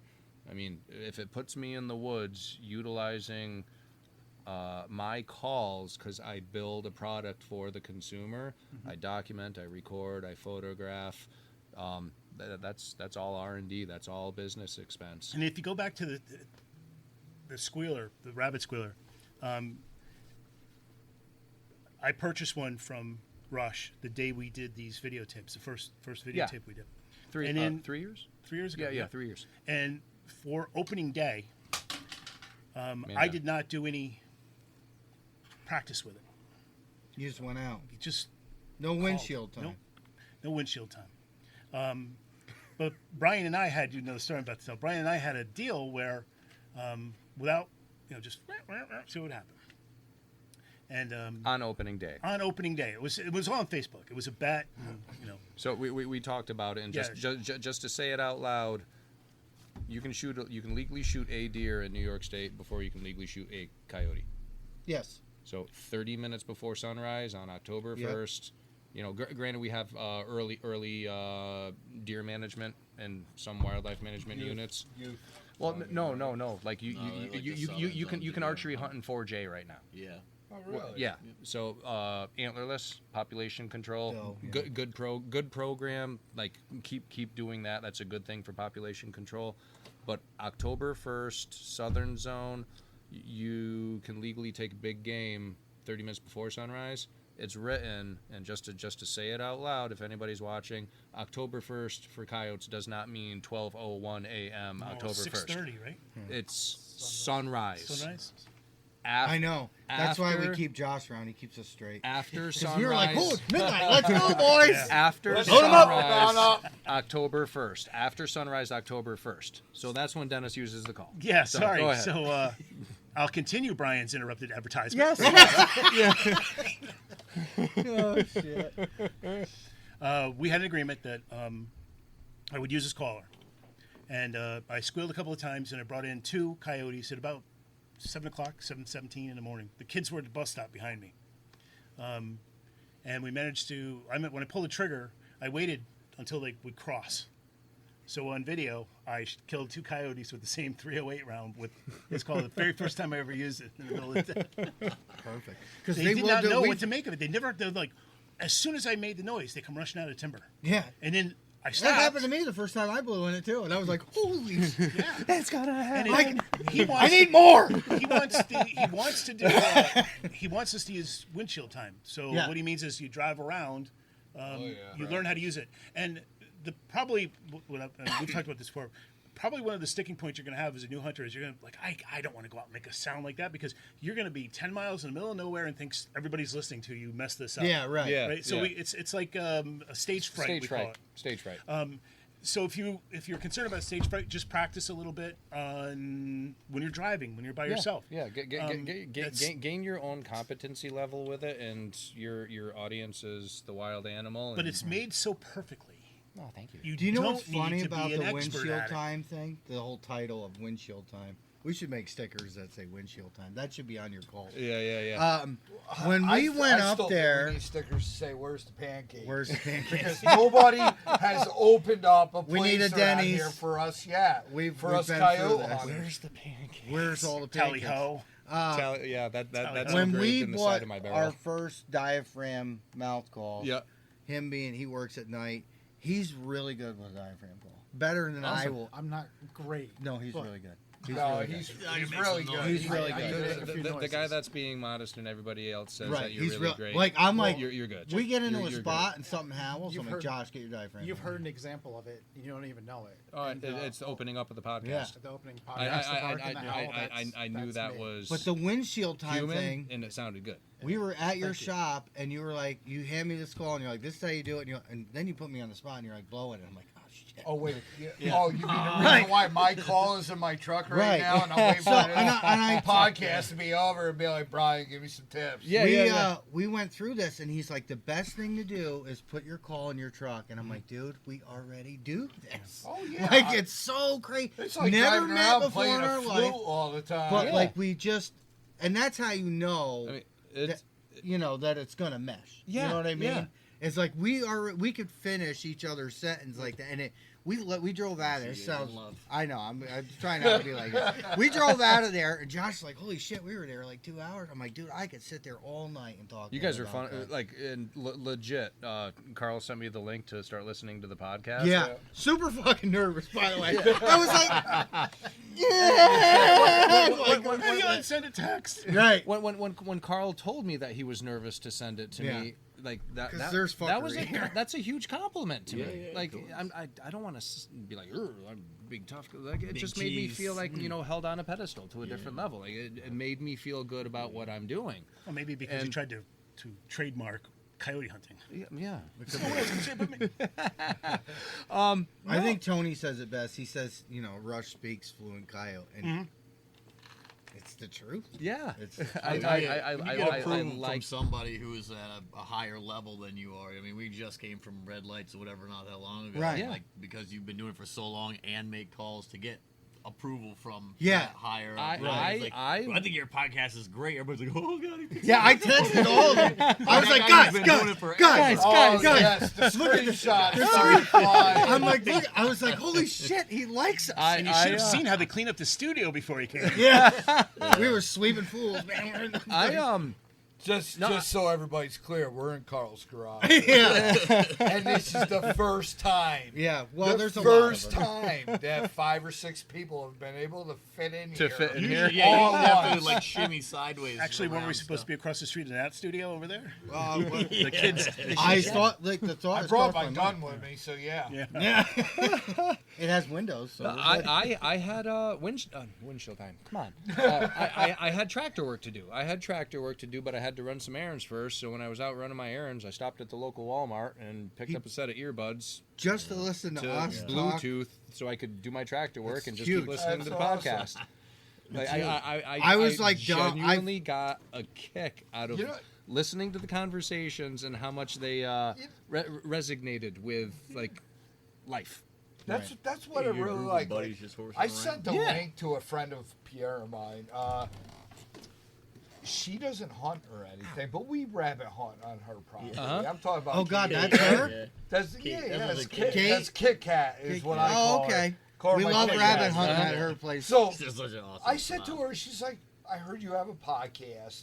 I gave her the link. Uh-huh. She started listening to it. She goes, honestly, I don't hunt, but you guys are freaking hilarious. It was like like It's like entertaining it's not to just listen hunting, to. but it's you know Not real scripted. life. It's some tangents. Yeah, we have our tangents, but you know they're amusing. She laughed at me. She's like, "What's the deal with the elephant mouse that was coming up behind you guys?" Oh, my God, I When remember my that scope night. wouldn't turn on. We heard all this I thought it racket was behind us. Thought it was a We thought it was a damn Sasquatch. bear coming up behind Oh, us. it It was turned loud. out it was a Have damn you guys mouse. called in a bear yet? No. We've been in vicinity of one. Yeah, just we like I've been out with If Tony. if I did, it'd be here on the float. yeah. I be the was rug. out with Tony one night, and we were calling over, anyway, one Yeah. of his spots, and he's like, "What is that?" And at first I thought it was a damn cow. It was like 500-600 yards Oh, out. he told me that. Yeah. It was huge. And Yep. the scope, and like this giant red blob walking. All of a sudden, it stopped and it stood up, and I'm like, "Oh, buddy," I was like, "It's time to pack it in or take a shot." You know? And he's like, "What?" He's like, "Is that a bear?" I'm like, "Oh yeah." He's like, "Yeah, okay. I think we're done here." And the worst part about it is I had such high expectations for that spot. But the next spot that the same landowner owned, we stopped, and he's like, I don't know if we're really going to see anything. The minute we turned our scopes on, there's 2 dogs like 80 yards from us, and we were walking towards them. Uh-huh. As soon as we turned the scopes on, there's the dogs.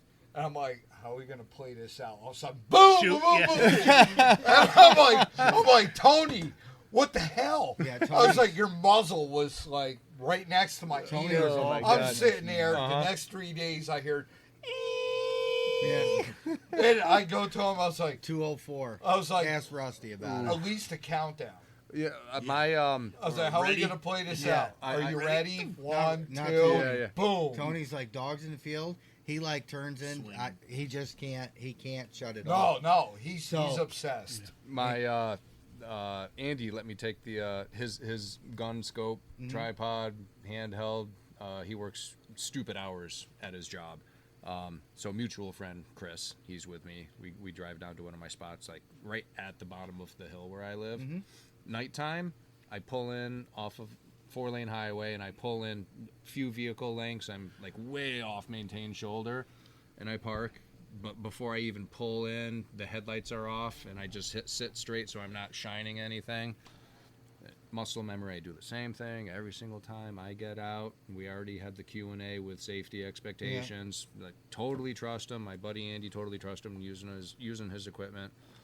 I get out, put my gun on the tripod, mount the tripod, so everything's mounted. But when I leave the truck, I got a sling on the tripod so I can actually hook my shoulder under it, throw the platform over my shoulder, and I can still walk with one hand free to scan with the gun and tripod over my shoulder. Slick setup. Well, there you go. So you hook So- yours all So together. you're I'm- gonna start making bog like I score, am you know. hunting as soon as I leave that truck.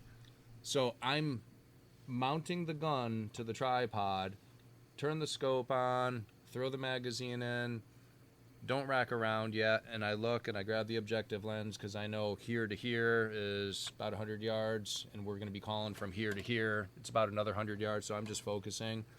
And a coyote walks right into my field of view, and I'm like, Chris, Hello. Chris. I'm like, woo! And I just did that because if I do that, Chris knows what's going to come next, and he goes, yeah, I'm standing next to the side of the truck, and I hear, woo! And I just went, Yeah. well, even though he's on the other side of the truck, like that was his fair warning. And I will not shoot at a moving coyote, running coyote. Like I want my stationary target. Even a coyote that's walking at me. I'll take a second shot at one run. Circumstantial. Or third, or Circumstantial. I'm gonna say 3/4 of the dogs I shot last year were running shots. Okay. And it was kind of messed up because when the dogs would stop, I couldn't hit the damn things. I'm not It's like I can't hit them you. close. I'm not even kidding you. Like all the videos that I did last year that I sent these guys, they're either sitting facing shots. Yeah, or like straight on. we So wouldn't the have little. taken them. Uh-huh. We wouldn't have taken them. Oh, those are my facing. those are my favorites. Right above the Like ears. planted, facing head on. The way I see it you is, have as long as my chest. left to right is good on those shots, and you have you a can higher aim at the percentage neck of hitting a and you have vital 8 inches of a vital as as opposed to for missing a that bullet shoulder drop. on the broadside. They tip But over backwards. I had some last year that were in a flat out run, and Mm-hmm. I just let her flicker, and all of a sudden these dogs just fold up, and I'm just like, hey, that was all right. It might be a good idea to point out to your newer hunters. Always ask the predator to stop. Yeah. Always make a sound before you pull Oh the trigger. yeah, absolutely. The universal woo. Or all the time. if they're close, All any, the time. any kind of sound will make them stop. You can yell at them, you can bark at them, you can. Dude, talk to them. Anything. I've got a Hey, video. bud, what you got? Hey, will bud, stop- yeah, they like will stop they and do they- with the pigs. Pigs. Hey, bud, there, what you got there? And they And the and they pigs don't. stop and they look. Foxes and coyotes will stop and look at you. Oh, yeah. There's an audible sound that they will stop to investigate no matter what that audible sound is, and then you have an opportunity of time to. I have a stationary target, but reading the body language, how much time do I actually have? Yeah. But it stopped. I had a guy. Where the hell was he from? I want to say Carolinas, maybe. Reach out to me like 2 or 3 years ago, probably. Said he went online, did some research, and he goes, I have this conceptual idea to build a game call, but I don't know anybody that can build it. And I'd be interested if you'd be willing to build it. Build me a prototype. I'll pay you for your time. Obviously I have to meet his expectations, but it's something he wanted to build and then patent on his own. So I'm intrigued. I'm like, cool. Like, fill me in. What are the details? What is it designed to do? And he goes, well, its purpose is to stop the coyote. And I go, okay. I go, continue. He goes, well, you get the mover, the runner, like you want that stationary target to shoot at. And I go, yeah, of course.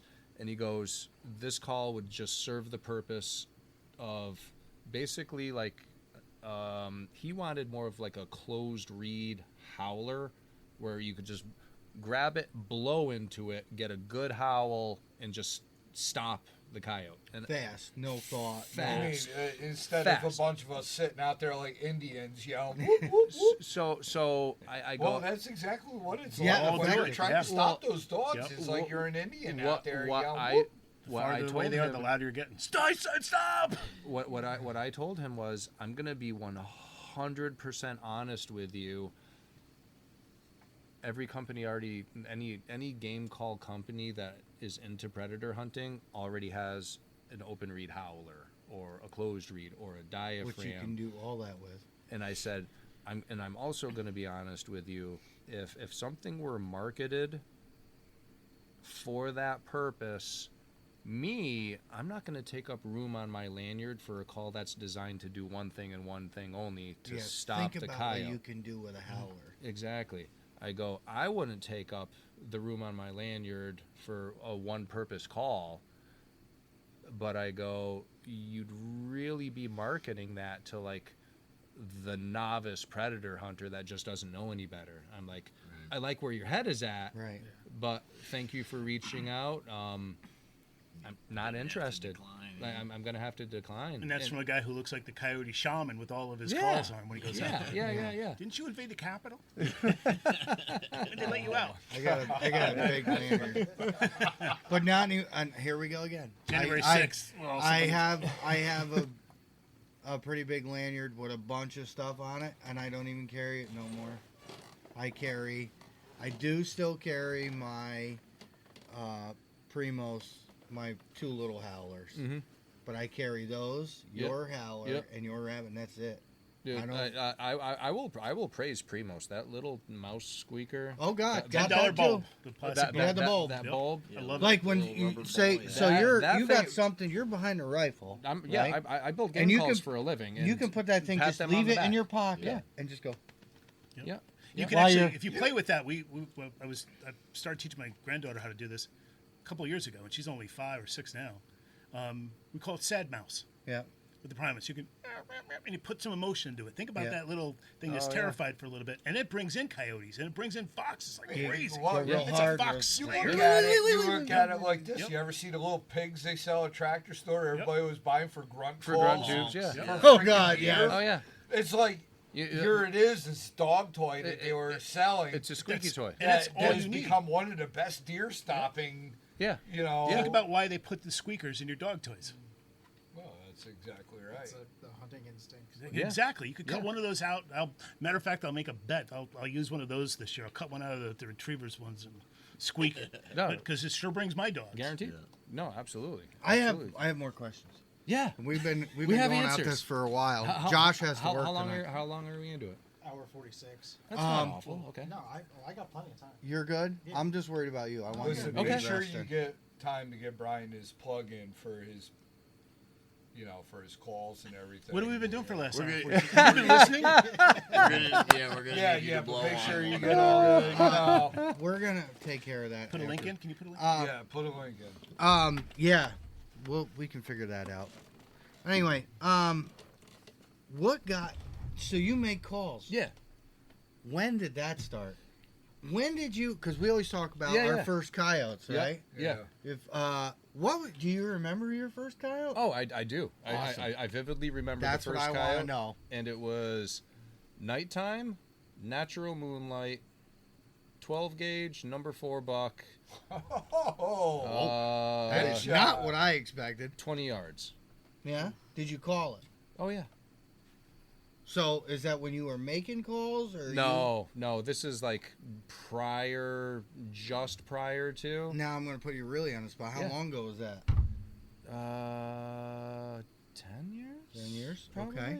All right. Something like that. Well, that It's like everybody. It's like you want to do it. You want to do you it. dabble in You it, dabble in it, and and then you decided Then you that get bit. right. No, Then you're or done. injected. Yeah. then Yeah. you're done. So then you decided you were going to make calls. I not there, not then and there. I had an epic whitetail season, epic, and I vocally, like the amount of deer I was grunting in, I wanted to do better. And I had a lathe, and I started researching where do you get started with this? Like, I just found these companies where I can buy sheets of mylar. I can cut out my own reeds. Oh, this company actually builds like the tone board and the wedge, and the reeds already cut out. And these companies sell like the whole DIY kit of here's the lumber, the kind of lumber you want with all the parts to go together. You just turn it out and shape it and put everything together. So I trial and error, trying different shit, and I'm like, well, this is pretty cool.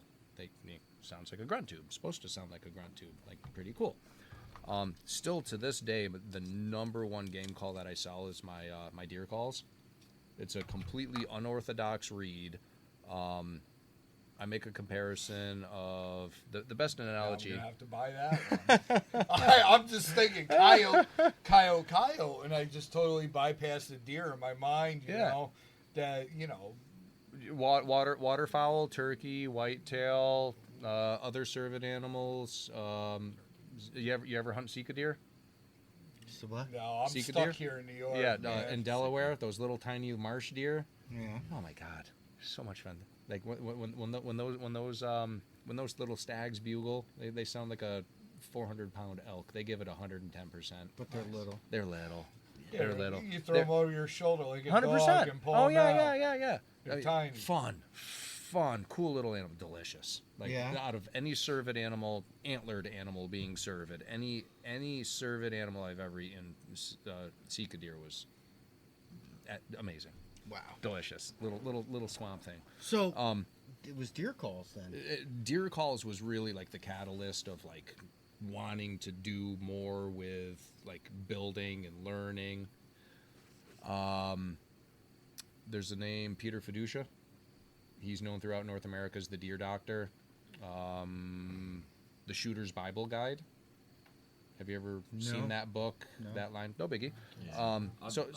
I've heard of it. Okay, there's multiple different. The Shooter Bible's Guide to food plotting, waterfowl hunting, building your AR-15, and Peter has written 3, I think. So I met Peter at a. It was my first big show I went to as a game call builder down at the Northeast Outdoor Show down at the Dutchess County Fairgrounds. So I paid into it, got my booth, got everything set up, got to meet Peter Fiducia.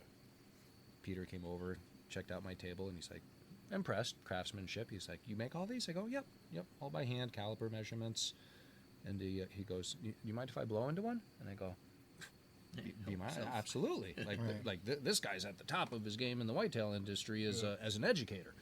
So he blows into it, and he has that look on his face, and he looks at me, and he blows into it again. He goes, you made this? I go, yeah. He goes, he looked like a kid on Christmas morning that just opened up his favorite gift. I mean, the guy markets a grunt tube, and just gave me, that confirmation of look, and then the credibility of like pat on the back and telling me, he's like, Give you the boy. Yeah, he's like, that is amazing.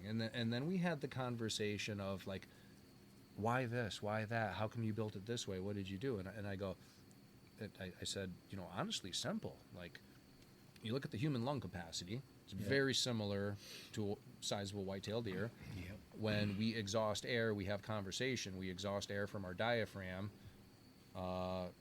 Air hits our through our trachea, hits our larynx, which is our voice box, and out comes the sound when we're having a conversation.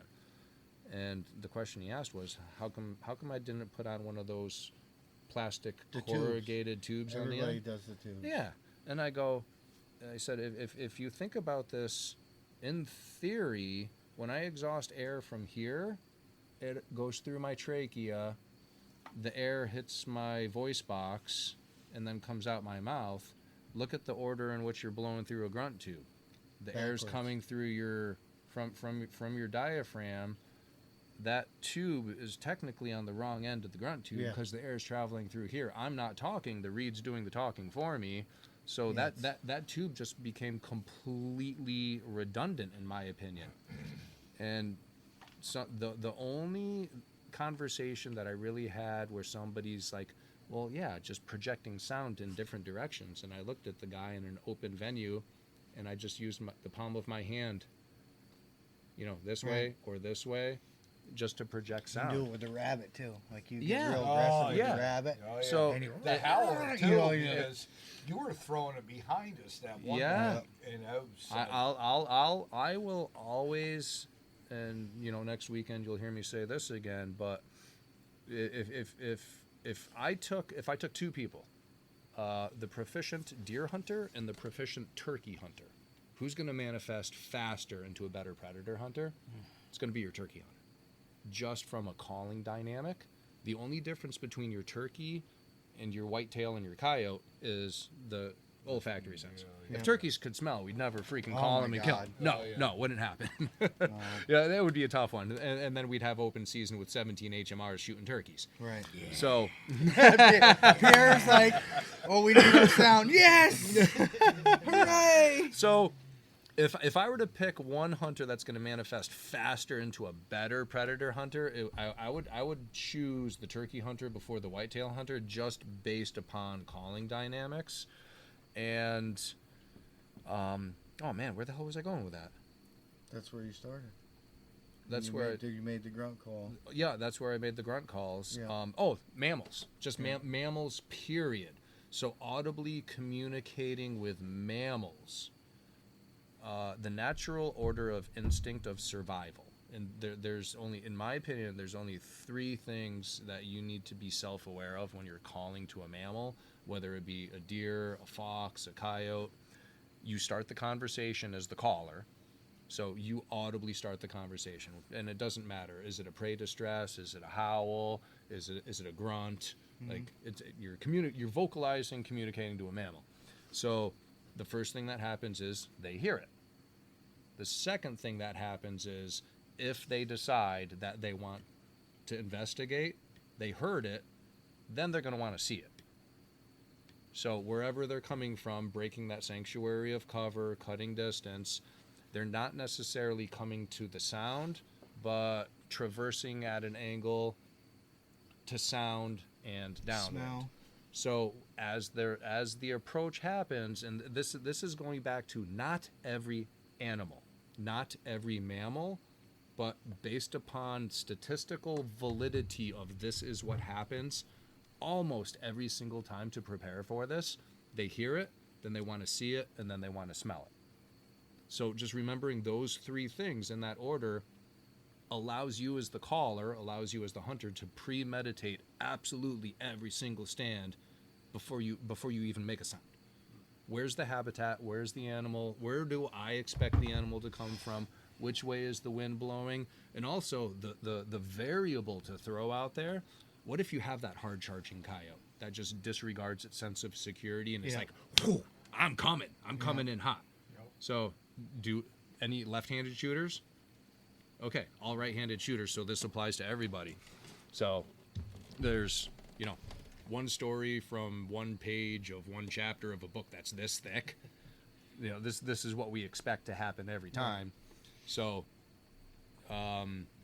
Wounded Warrior Project, there's the Fallen Outdoors, very similar to the Wounded Warrior Project. I was doing a charity hunt with the guys, and we hunted this one farm. I'd never stepped foot on it before.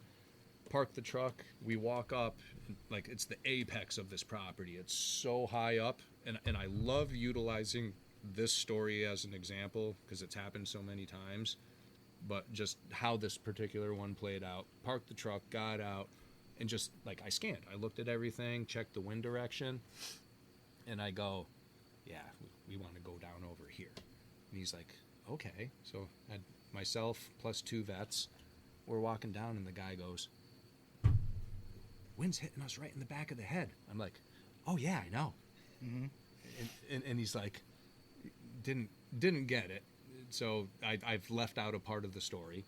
So we get set up, and I go, all right. I go, what's in front of us? He goes, nothing. I go, yeah, exactly. There's like 3,000 yards of open cut hay fields. There's nothing. Nothing until like you get way the hell up over the next roll of the hill that's forever away. Then there's some bedded deer, there's some, feeding deer, some deer on their feet milling around. There's a house way the hell over there. We got open downwind, we got grazing deer, and I said I love seeing deer in a field when I'm coyote calling because that's another set of eyes that I'm going to utilize. If they're moving for a reason. Oh, absolutely. Ripping howls in a field, yeah, proximity is a big thing, but you get coyotes that are like, 300 yards away, they'll look at you, they're not going to run. Yeah. They might, but typically not so much. No. And I go, but that down there, I go, that's the rabbit-tat. I go, see that just brushy, crappy, gnarly, swampy, just BS? And the guy's like, yeah. I go, so if this happens the way I expect, they hear it, they want to see it, and then they're going to want to smell it. Yeah, Where's you're the set up. where's the downwind? You're We're set going up. to put ourselves about 150, 120 yards, so we still have a good perspective. But the key thing with this is, on top of everything, you go back to all the daytime hunting that we've done, we expect the animal to come from here. I'm not going to aim there. I'm going to hang out right here. Yeah, If the downwind. I'm gonna focus so much on the downwind for two reasons. Statistics, that's where I expect the animal to go, but the variable, what you don't expect to happen is you get that hard charging coyote. I'm a right-handed shooter, and I'm that coyote's swingable to my strong side. So if I set up for the variable of that hard charging coyote and that coyote goes to the downwind, I got to move my whole lower body as a daytime caller. You just kind of shot yourself in the foot just the way you oriented your body before you even squeezed the trigger. It's a lot of movement. Huge. So ripped a howl, hung out for a little bit, no answer, started ripping on the squealer, heard it, broke the sanctuary area cover, wanted to see it, then it wants to smell it. So it's cutting distance on sound and downwind. There's your broadside shot, buddy. Yeah. As soon as you hear me do what I do, you shoot. Whoo! Yeah. And he threw an air ball. He missed it, but I can't squeeze the trigger for you. Right. Great experience, great hunt. Read the script. Yeah. Read the script. And does The it have perfect stand. the perfect everything? But my number one thing to stress is they hear it. They want to see it, then they're going to want to smell it, in that order of that natural survival instinct of what that animal is going to do to be successful to survive. And that's But- all the animal wants to do is survive. Pups. Pups? We've seen pups. They throw all that out the window. Oh, yeah. They hear No, it and they're absolutely. like, Absolutely. Right. Absolutely. But still, on top of that, if you just, absorb that notion of hear it, see it, smell it, yeah, they come booking out like not a freaking clue in the world. You're still putting them on your strong Yeah. side to swing Yeah, absolutely. to. All of the above. Yeah, absolutely. So, I mean, just premeditating a stand before you make a sound, before you do anything, as long as your wind is not blowing into the habitat where you expect the gonna animal say. to come from, that's really the big thing. Like, if the wind's hitting you in the back of the head, doesn't matter. Right. We the hunt Dennis came out and did with us. Andy and I stayed in front. He stayed behind us and just recorded over the shoulder. Bolt out of the rifle. Yep. Okay. Safety. The hunter education Yeah. instructor here, it's a broomstick with a gun on it. Or excuse me, it's a broomstick with a scope on it. Right. We thoroughly inspected. There's no ammunition. The bolt's pulled out of the gun. I visually inspected. Andy visually inspected.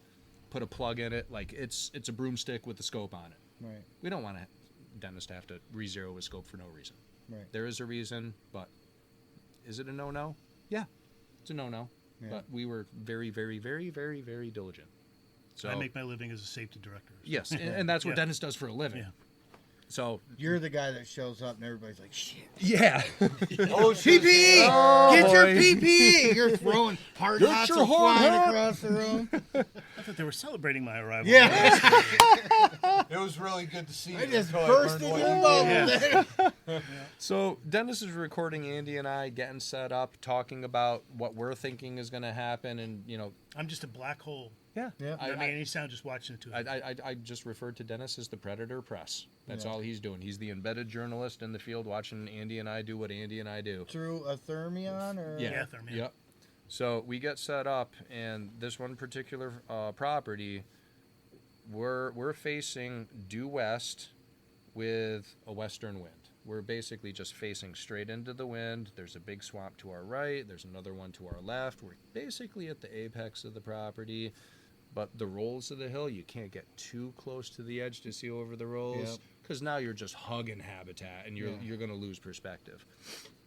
So usually we'll get them from the west or the southwest, and they'll traverse up to what we've learned of all the tractor paths, four-wheeler Yep. paths, and everything that are through the woods. So we do our normal. Andy howls. He sounds like the male. I follow up. I sound like the female. He howls. I'm kai-eyeing, and then choop, we shut up. And then you could hear that audible response back. Pissed. It was incredible. Pissed. Like, We were in their core. Yeah, Everybody was there. like, Everybody was angry. Like we showed up and pissed in their Cheerios, and they were not happy with it. So, long, raspy howls with a little bit of bark to them. So Like angry bark. I'm having a conversation with you, and you listen to the tone of my voice, and you hear a rollover Yeah. at the end of me talking, friendly conversation with you guys. If we're having an argument, dropping F-bombs, Yeah. it's short, hard Yep. syllables. Quick. Exactly. Listen to that, and there's not even an explanation to be given. Right.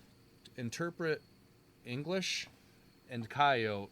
Listen to how we communicate Yeah. with each other in a friendly level versus I'm pissed at you and I'm going to kick your teeth in. Right. How do those conversations go? Short. So in other words, you're going to talk German. Yeah. Yes. So Like, now very aggressively. yes. Pissed off all the So time. we are Nazi screaming at Adolf in the woods right now. That's right. So how do we approach this now? As soon as they answer, I'm running.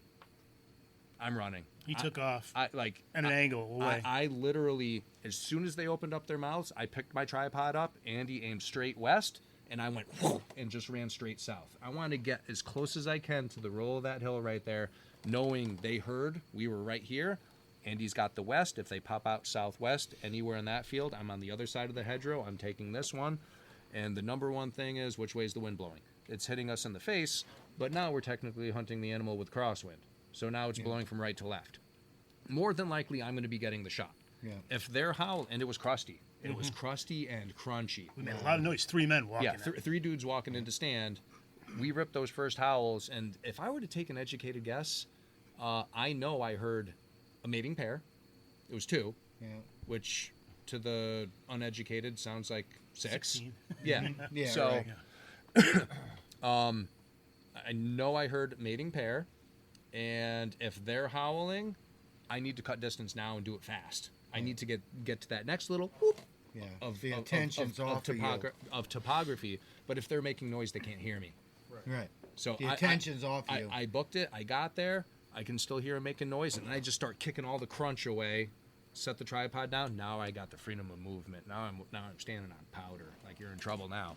So Do you get angry, do I get angry? or do you? No, challenge no. in a way? What we did at this point, we shut up and waited a little bit, and then we just gave it right back to them. We gave it right back to them and pissed in their Cheerios. You're not Yeah. happy we're here? Well, we're not happy you're here. Right. And gave it right back to them, and then waited like any second, any minute, like they're gonna pop out in my face. So I'm scanning, looking, and then I think the only other thing I was doing was Your lips just show me where you are. Yeah. Just pop your head up over the roll, and then I hear Dennis. I hear him do that, and I just went a little bit further to the left. I'm like, ooh, right there. Yeah. You know Your strong something's side. up. Right there. Yeah, he gave me just a little bit, and it was to my strong Is that a side. strong side of pop? Yeah. And the coyote comes up, and it looks over its shoulder. He's waiting for his buddy to come. Yeah. He knows something's behind. But here's the problem. Any other circumstance, I'm not taking that shot. I want your buddy to pop out. Right. I got all the time in the world before you get to my downwind. Right. But when you keep going in that direction, we walked in from the landowner's house. His house is back there. I like at this point, it's one or none. Right. I'm not going to wait for your buddy to come out. It's one or none. Shot the one, and this is where we pulled turkey tricks out of our pocket. Recovered the one, and the other one's warning barking. Just pissed. Yeah. So For like 20 minutes. Like, Yeah. Just mad. but moving. Yeah. Moving around moving. you. So I dragged the coyote back to Andy. I said, I'm going to drop back and do the old turkey call. He goes, yep. So I dropped back, told Dennis, I go, I'm leaving, but I'm still calling. Just record Andy. And I just walked back to the truck, and I started going and going and going. I got that dog pulled out 3 or 4 times. Me just walking and calling, sounding like that coyote just I was leaving. sure we were gonna get a leaving. second one. It was It was moving in. one of those few times where the analogy I make in turkey calling, you have your Tom's henned up. He's not coming. Why would he come to a call when he's got the ladies? He's right there. He's got his focus of attention. So as a caller, you recognize I'm not talking to him. I'm talking to her. Yeah. So now you're I'm talking to her. So picture your wife sitting down. You and your wife are having a nice supper, and there's this drunk evil bitch at the bar, and she's just running her mouth. She's not shutting up. Your wife's like, "Hey, be quiet." They've had enough. Now they're going at it. Your wife says, "This," gets up, goes after her. What do? You're gonna follow your wife. That's the best analogy to give. Give me a beer while you're there. I would. Okay. I'm sitting there trying to figure out. I want 2 shots. No, they're for me. Is this a trick question? Yeah. Man, So you almost had it. And that's the end of our show. He was Sponsored by reeling Edison me Windows. in. I know. He was reeling me in. failed. And I then- failed. And then They we say you went. don't follow your wife. No, No. I'm gonna So go unlock the truck. it's Just saying. So got that bail bonds thing on the glove compartment there. Yeah. This shit's going to one way or the other. I mean, either there's going to be state police involved or. But if you were there, like I was behind him, and like you said, he says, "I'm going back to the truck." Andy remains in his position, and I don't know if the other coyotes, they don't know that one of their family members is dead, but they do know that something's leaving now. Yeah, After that right. gunshot, you could hear it, and he's making enough noise. He's Yeah. deliberately. Oh, yeah. And it's hundreds of yards back. I'm It's crunchy, walking crunchy, and crunchy. calling and we just walking go and click. calling. Sharp howls, kai eyes, that kind of thing. Yeah. I'd rip a howl short, and then I think I threw some kai eyes in there because this isn't Walk. working. This isn't working. Throw a little bit more and keep going, and Probably- until I got Probably too for close. the next 10 to 15 minutes. It was wild. You could hear them move around, sometimes coming in closer, and I thought Andy was going to get another one. And from where Dennis's perspective was over the shoulder of Andy had eyes on it. I think In a separate field as well. one, two, three, if not 4 times. Like it wanted to come in so bad, but it knew danger, recognized danger, and the only way to get to where anything was happening, it had to do this wicked upwind loop to get around. Right. So it completely lost its sense of security with. I can't smell what's But it going traveled on. every inch of that arc. But it went the whole radius of that whole We've property. had that before, haven't we? There's the story that comes to mind is similar. We We would have felt like rock stars if we were able to actually pull that off on a warning barking coyote and get him to break cover. I think that was 3 or 4 that night, right? No, well, the story I'm thinking of, it was a single. I was on my way driving down here, and just up the road, I saw one cross the road towards property that we hunt. Yeah, I get down here, I was like, dude, they're moving in the field. they're there. Yeah. We go Behind pick up the his farm. cousin, and we go out there, and we have lights. Yeah. I think we were still lights, Lights. and Wraith. Yeah. And we're scanning the fields as we're going in, and there was one out there. Well, it either saw us, smelled us, whatever, started barking, and there's a hedgerow that cuts this way, and field here, and another one, and another big field. Okay. So him and his cousin stay on the field where we spotted her. I tucked around the other side of the hedgerow. We have comms, so we can talk to each other back and forth. Okay. We knew where each other were. Yep. So it's we're being safe. Right. And I had my diaphragm. She's barking. I'm barking back at her, and she's making this huge loop around Huge this loop. field. Yeah. I mean, Huge. huge loop going back and forth. And It she'd was- pop out, disappear. Yeah, I Work can see back her, around, but pop we're out, like 300-400 disappear. yards out. Right. And I see eyes, ducks over. Pissing on everything. Yeah. while she's Just doing it. mad, Mad. scuffing their so feet, mad. you know? And I'm waiting for her to go to the other side. For him to get her, wouldn't do it. And it was probably like 40 minutes, Dude, just back and forth, Forever. barking back and forth. So I'm doing it, he's doing it. Now we're like And- fighting with her against each other. It was So we don't know what we're doing. It was crazy. It at was, one point, him and his cousin come up around behind me to watch the field in my back. yeah, we were because she was moving around us. Yeah. Complete. So just back and forth. It was a long time, and she made the mistake. Came out like 100 yards in front of me, I remember her barking. barking. Mad. One quick Short. bark on that diaphragm. Yeah. Bang. Yeah, so Done. we She can't even checked see up. him. We're communicating. I hear That was this it. mean ass bark, and I hear him, squeak the diaphragm, the woofer, and I was like, "Oh, that's it." Yeah. Like, and you know it. Oh, you know, yeah, being a yeah, guy oh, hunter, oh, yeah, you yeah, hear the yeah, woof, and you're like, "Ah, here we go." Oh, there's We worked few hard for that properties. coyote. That before you got to that point of success at the end of the story, I'm thinking to myself, I wonder how many people that like Joe the Pro out there is like, oh yeah, you just fucked up that spot. You called the hell out of that. You'll never be able to use it now. You're never going to be able to Depends on use how it they're now. acting. No. Yeah. Well, when I was It's like, and Especially if they commit and then and come then- back out and then go back in. Yeah. So they're not terrified. No. They're angry. Yes, because And they you're want out to here. know Yeah. what is going on. Yeah, because what Yeah. both stories have in common is it's a resident coyote that's Yeah. being challenged. Absolutely. So I did a study where it was just supposed to be a video for the night. And I went out about 150 yards and I set a call up, an electronic call. So all we're going to do is play Rabbit in Distress and see what happens. Now I know that there's resident coyotes that are just a few yards away from me that eventually they'll come out. So we start making some noise. Well, for some reason they barked and then took off. They didn't like the sound or whatever. So on the video I switched to female invitational. And then I play this for a couple minutes, like 30 seconds, wait 5, 30 seconds, wait 5 minutes, And then I switch over to male and play the same kind of sequence. Now, it's not a scientific formula. I'm not saying, use a chart or anything, but Right. prey sounds, female sounds, male sounds, and then coyote yips. And it took an hour and 34 minutes, these dogs were on camera. The residents came out, and they would never get any closer than 80 yards to the caller, but they were barking, scruffing their feet, and double scent marking. And when I say double scent marking, what was happening was they were standing in one area, one would run out towards the caller and pee and poop and run and get within 80 yards of the caller. He called the 200 yards shit back. poop. Sorry. What I say? I said he called the shit poop. The second dog would leave, and in total darkness, find the same area and do the same thing. Urinate and defecate on it.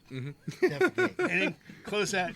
Dropping bombs. Yeah. So they were absolutely howling, barking, crazy, until about an hour and 34 minutes. Now, the thing is, I'm 50 feet above them, and I'm not calling them. I'm using an infrared scope. But every now and then, I would bark, just bark. And they would look up, and you could see their eyes, and they're like, what the hell's going on up there? But I'm not important. There's two strangers in our land, and they are eating a rabbit. That was ours. Yeah. And, so about an hour and 34, I'm like, what the hell? I'll just take the big one and see what, I'm guessing it's going to be the male, and maybe mom and dad were out because of the time of the year. And it was one of the largest males I've shot. But I showed the videos to some people, and they're like, whoa, when you're 50 feet above and you can see everything they're doing through hundreds of yards, you can see them come in from this direction, and they come in from this direction, never getting more than 80 yards, within that first sound. But they would leave. They would appear to leave and come back a few minutes later. Just will not leave their territory. Haven't figured They're out what it is. standing strong. And that's a big thing. Like we started in the beginning, like my trigger discipline to not shoot at that moving or running coyote, and how many times where, how many doubles and triples and 4-packs, 5s, and that one stand we shot 9 on, like, and not shooting at running coyotes. Just that trigger discipline to just be patient and just de-escalate yourself and just watch the body language and just try to do it once or twice. I try to. I try. Well, really I try, hard, Brian. but what So- happens well- is sometimes we hunt with a guy that goes, 12 o'clock, boom. All I'm going to say is 12 o'clock, boom. Poor Rusty. You know who you are, brother. Love you to death. But So- 12 o'clock, boom. After your first shot goes off on that second coyote, when I say howl at it, I mean howl at it so your chest hurts. Yeah, hard. No hand call, no nothing. That coyote just heard a smack of a bullet impact and a crack and a boom, Yeah. and it's running. I can't tell you how many times we've stopped that second coyote, You'll the third you'll coyote. stop him after taking a shot at him. All the Just time. be loud and All- obnoxious. I swear to God, if you can just as loud and as hard as you can, if it's running, and you do that and you see the head turn, and got 'em. then if you get acknowledgement, Yeah, 2 or that's 3 more huge, hops in and the that run turns into a lope. Yep. Don't shoot. It's gonna stop. Right. That lope He's slowing down. is turning into, I'm gonna hit the brakes. And then he stops. and Don't quarters back. shoot at the lope. It's gonna stop. If they hit the tree line when that happens, just let them go. Yeah. It's gonna come right back out. Don't turn it into Fallujah and just have crap flying. He said the F word. He said it. I think Fallujah starts with an F. Who knows how they spell it? I don't know who the hell you're talking about. Give it a try. Remember my He name. said Fallujah. You call a double and hit the first one. You get the second one to stop. You can do it. Fine. You can do it. Fine. You With a can bolt. do it. With Right. a Take bolt. Let me all the tell you fun what- at everything, Let me Brian. tell you what Fallujah looks like. With a When bolt. we get back to the truck, you can look back with your scanner and see the brass still glowing on the ground where we were standing 400 It's the yards guy away. getting out of a Humvee and all the brass is Yeah. falling out. Just of Pouring the out of the doors. Yeah, it's like, That's our Fallujah. and you're like, and you're tired. Like you just did something. And you're like, oh my god. and then What there's just the, happened? and then we have the whale. Yeah, well, When I go whale, I tried. it's over. Oh boy. That was the last night of the season. Oh my We god, wanted best one fucking more night ever. coyote, One more. one more. Two more. Well, we didn't know. Yeah, we were. That we poor wanted son at of a least bitch. He one more. We were swam the doing river. everything we could to get CJ marked up. Yeah. One more coyote. One more As, coyote. as angry as they will be, the residents, they won't kill the transient when they catch him. They just rough him up, make him submit, and he takes off. Yeah, I'm the boss. Yeah. They won't This kill is him. my spot. Yeah. We haven't even talked about, and how long, where are we at? 220. All right, we're good. The I- big, I planned on. I work with someone that you know, Ryan. No, it's okay. Tell me later. Okay. I told him that you were going to be on the podcast. Okay. And he's like, well, I hope you're ready for a 4-hour podcast. I was like, Miniseries. That's fine. I It's don't. all right. It's all right. Like, Well- this right now is our longest one. Okay. We've 2 hours 2 minutes. I think was our longest. There was some 2 hours and change on there. I remember But, watching. I'm just having fun. I can't I help know. it. I We feel can. like- I feel That's like- how you know Yeah, you're a this- coyote this- hunter. Might You have can to stop sit at here. Cumbies real quick. Yeah, we need a beer run. Yeah, but- When you could sit here all afternoon. Well, I mean, we were talking for an hour. Yeah, we were, Yeah. we were in the Oh, driveway. yeah. talking Josh for is like sitting an hour here and in a his half. chair What like- was it, 6 o'clock when we sat Yeah. down here? Yeah. No, it was a little after 5:30. 5:30. A little after. Was 5, it? I was 5. going to say, because I got here at 4. Brian introduced himself. Dennis introduced himself. And then next thing you know, it's like, Josh is like, come on, guys. Come on. Come on. We're wasting all the good stuff right now. Come on, guys. Well, we've done that before, where we're sitting at the table talking. I'm like, guys, wait a Shut minute. up. This is We're gonna start the podcast recorder. stuff. We should just hit the button and keep going. This reminds me to tell the wife to send the kids down to lock the coop. The big thing is Yep. September 28th. Yeah. We talked about it last night in our live. Oh, we right. did. Well, You vaguely. We have talked about vaguely because we don't want to tell anybody. We will be at the what is it? It's the New York State Hunting. You gotta ask the guy who Yeah, invited it's- us. Yeah, He come knows on. what Put we're it, going. put Put the it plug out in, there. Ryan. September 28th is National Hunt Fish Day. So Right. no fishing license. Take your kids fishing. Take your wife fishing. Take your brother fishing. You got Right. somebody in your life. Take them fishing. Free. Right. No license required. So I just want to pull this It's a up. Wildlife Sports and Education Museum. Yeah. Yes. I just wanted to find it. Gotcha. Just so I can read off the address. So it's the National Hunting Fishing Day at the Wildlife Sports and Educational Museum. That's located on Route 30, just north of Amsterdam, just south of Broad Alban. It's really close to the intersection of Route 29, just south of 29 on Route 30. I've been in the facility before, and absolutely amazing whitetail archery display that you're ever gonna see. And it's right in our backyard. Pierre's excited. You're gonna love it. Yeah. Archery whitetails. So I've had the luxury over the past few years working with Live the Wildlife TV on Sportsman's Channel, on the Pursuit Channel, working with the show and working with Gus Congemi, the host of the show. He gives me free range to do whatever I want. If it makes the show, that's up to them. That's up to Gus. That's up to the editors. Gus gave me the responsibility this year. He wants me to do my own Predator show, just or excuse me, not my own show, my own episode for the show.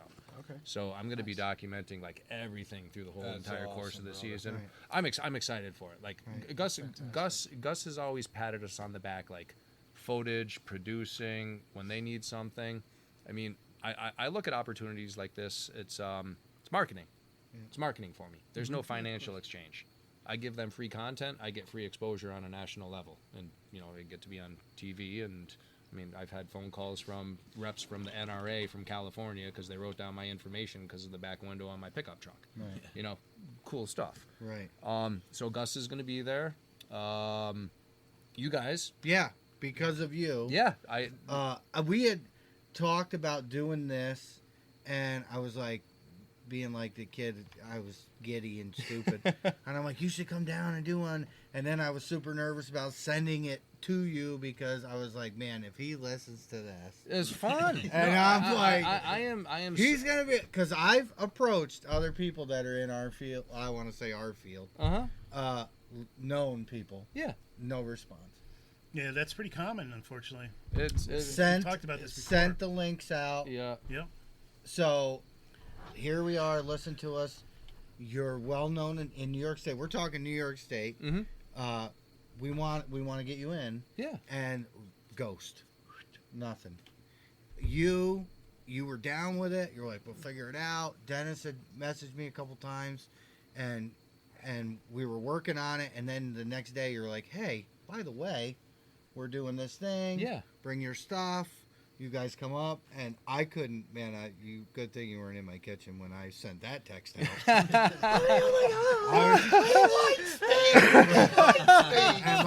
You can laugh at me all you want. My I was wife, laughing. my wife was like, "What's going on? What why are you jumping around like a fucking ape?" And I'm like trying to tell her, and I'm missing points to it, and she's like, "Okay, stop." So I'm like, I was like, here, Rewind. I was like, here, read the text, just read the text. And she's like, this is great, So because of you, we are going to be there. Yeah. You obviously shoot. If you're talking numbers and stuff like that, you shoot way more than we have. You guys been at this way longer, Yeah. which I love having you guys coming in, because to see where you started, and like now you're making calls and you have books that I want to know more about. Yeah. I might actually have to learn to read. Again, right? We gotta like start.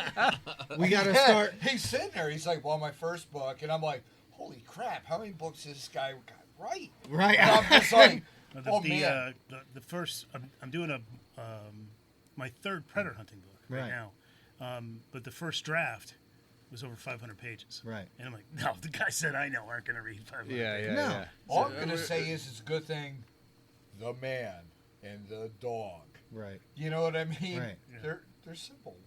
Right. books. But what's nice about this book is this next book for me, what's important is to include photos Picture and quotes from the folks We love that have pictures. been helping me all these years that weren't the dead space when I asked for help. Right. The ones that actually did return the phone calls. Right. Well, we were that's happy so. to get to talk to And them. that's why I was super stoked to have you guys be like, fuck yeah, we'll come down. I'm Hell like, yeah. oh my god, the first couple guys didn't want nothing to do with See, us. I think what our shared goal is we want that new hunter. Yeah. We want to put as many people in the field Right. to the 1st of October, as many as you can. Right. And the way we're going to be able to do that is give them solid tips Yep. and make sure they're not spending any money. Right. As little money as possible. Make sure because there's no more matter voices. because when we go to, if I have a dream about coyote hunting and it's a nice dream, it's a red light dream. Yeah. Yeah. And Yeah. We just talked about this. That anticipation level. Oh my was God. there the whole bounce. time. Is that a The fox? bounce- No. Is it a Like rabbit? when there's Coming. nothing, Right. it's just dead space. Right. Like the anticipation factor there was there the whole It's time. like opening day of rifle Yeah. season or bow season. Waiting for deer. something brown. to move. But never now know. it's still exciting with thermal. I wouldn't do it if I didn't like it. If I didn't Just enjoy makes it. it a lot easier. Yeah, obviously, success rates go up, numbers Yep. go up. Yeah, But I mean, the other thing is, I de-escalated a lot. Right. I'm not like, Yeah. So it's, still keeping cool. It's still there. That's my MO too. I've always been that way. My dad always took me when I was a kid hunting, and he was like, "Dude, you gotta just stay calm." So it's just been pounded into my head Right. not to get excited. Oh yeah, Everyone's yeah, yeah. like, you I'm don't get over excited. here I'm looking like, at I'm poor a Josh. Yeah, yeah, yeah. killer Josh when gets the something shakes comes like in. his I mean, first deer. I loved With I what- with the- loved that's- shotgunning coyotes because it was accuracy with volume. I got Yeah, that many angry bees coming out of my muzzle of that gun, and they're at 30 yards. I'm gonna hit you, and if you're still spinning, I'm gonna drop you on the second one. We talked about this too. Man, we're getting off again. Oh, God, it'll yeah. be 4 hours long. Tangent and I'll warning. briefly touch on it. When I started know it turkey so hunting well. this year, I go out with a friend of mine turkey hunting, and I'm shooting at a turkey at 20 yards with a scatter gun, which I had. Me and Pierre, he gets to me all the Oh, time. I listened to it. And Grant Austin's like, oh, he's like, he jumps up. I smoked this turkey, right? It was 22 pounds or something, and had an 1.5 inch spurs. And first one, big bird. And he gets up, he's like, yeah, you smoked it. And I'm like, you know what I do at night? I'm like, you gave me a scatter gun. I don't know. Yeah. The way you knocked on my door that morning, Right. you were and pounding on the door like it was the damn police I- saying, get dressed. I- We're going. I dusted this thing. I'm like, bro, we go out, and when you get a coyote, say you goof up and she starts tearing out, and you finally get her to stop, and she quarters back, and she's at 320 yards, and all of that comes together where you make the shot. I'm like, this is easy. I'm like, all I gotta do is cluck a little bit, and this thing comes. I was like, wait till you miss. Yeah, right. Oh, Hey yeah. guys, one Oh, year, yeah. one bird. One- in. one- Yeah. one year, Buddy, one one for bird. one. I'm I don't gonna know, make we sure. did a lot I of didn't even calling shoot the that day. gun. You Before that. I remember listening to that, and you said you wanted a challenge. That you wanted to shoot one with the 410. Yeah. That's my go-to gun. I love shooting the 410 turkeys. When we go for fun, Well, when really we do hunt rabbits, stuff, I we take take the 410. 410. Yeah, yeah. I got a coach. Dude, the Double barrel coach is cute as a button. TSS, tungsten super steel. Yeah. The kinetic energy coming out of a 410 versus a 12 gauge with traditional, Yeah. copper plated, Yeah. long beard, extreme express. God, why is that escaping me? Nitros? But the kinetic energy that's coming out with that tungsten at similar yardage and beyond is unmatched. Yeah. Unmatched. Like that I technology love me a change. 410. New York finally caught up to it. So in New York State, I believe just a couple years ago, New York State legalized the use of number 9 shot for turkey Yeah. because the technology changed. Yeah, pepper. Yeah, yeah. The seasoning turkey. But Did you read that right? because of tungsten. Right. Yeah. Is it number 9 lead? Shoot that at? No, that's like the dumbest thing in the world. Oh, number 9? Oh yeah, Right. yeah, Yeah. yeah. Oh, all day long. Oh yeah, All first day time long. coyote hunters in New York State on public land. You can't use lead anymore. Right. Well, anyway, tangent again. Okay, we're gonna be At, there. You're doing Yep, seminars. it's 3747 New York, Route 30, Amsterdam, New York, 12010. The Salerno brothers from the Adirondacks, they are awesome whitetail deer hunters. They're also pro staff on the TV show. My buddy Jared Villa, he's a writer for the New York Outdoor News. He's going to be there doing a fly fishing seminar. My partner in crime, love him like a brother, Andy Delavaneri. He and I are going to be doing a predator calling seminar. And Bobby Hart from Hart Rifles in PA. So I've met Bobby, been in his shop, and super, super, super impressive man with what he's done with the firearms throughout his career. So we got 2 seminars ahead that are going to totally benefit us. Yeah. Yeah. Yours and the long Yep. range shooting is something I definitely, because I mean, I don't love shooting them far, but it happens. Oh yeah, So if we can be better prepared for that, awesome. yeah, you absolutely. know, but thanks guys for coming. Thank Yeah, you. It's been awesome. It's meeting been- you. Likewise. Thank you, It's been a great, Thanks. great day. Josh and Pierre. Yes, I thank said it And- in the wrong order. I Yeah, know. right. I'm glad you guys answered. you Yeah. know? Yeah, And now thank we're you so doing all much. this. We're going on the road, which is You know, it's You know? it's cool. Like we're Right. door to door use round numbers. We're an hour away from each other. Yeah, right. I mean that's nothing. Now to we go got to and- get you down here to shoot some coyotes. I'm down. At least do We'll some bring him to the calls. top. Yeah. Of the grill. I'm gonna be like, Just not me. save your gun. I will be more than I am more. I can't say that. I can't say more excited. I am just as happy to call coyotes for somebody and see the success rate. Sure. I enjoy. That's why I do enjoy it. CJ does that all the time. That's what I do. He's I'm like, just, they smoke, and I'm like, our yeah. Our last night of the season, I said, I'm leaving my gun in the truck after we did the Fallujah down the road here. And I said, you know what? I shot enough rounds where I need to go buy more ammo. We're gonna try Yeah. the land near me with the high numbers of predators that I have around my house. There's over 16,000 acres of public land, half-mile from my home. Right. Holy. And, So remember I said when we started talking about this, you have that hub, that spoken hub, and you got 16,000 acres. 16,000 And then you have the hub of The only green the field. only green grass field with a nice little pond in the bottom. Dennis, live again. Hold on. You've got a funnel. it's Anybody got it's one of that the hub trackers? with all of We're gonna these slip it in logging his roads and, truck. easily accessible travel corridors for that animal to spoke into that hub. CJ. I charge pressed the into RV. this. Yeah. I pressed We're into this going. land last year at the end of the season. With we had a little bit. We did a very small amount of snow last year. So everyone Yep. here did. Oh yeah.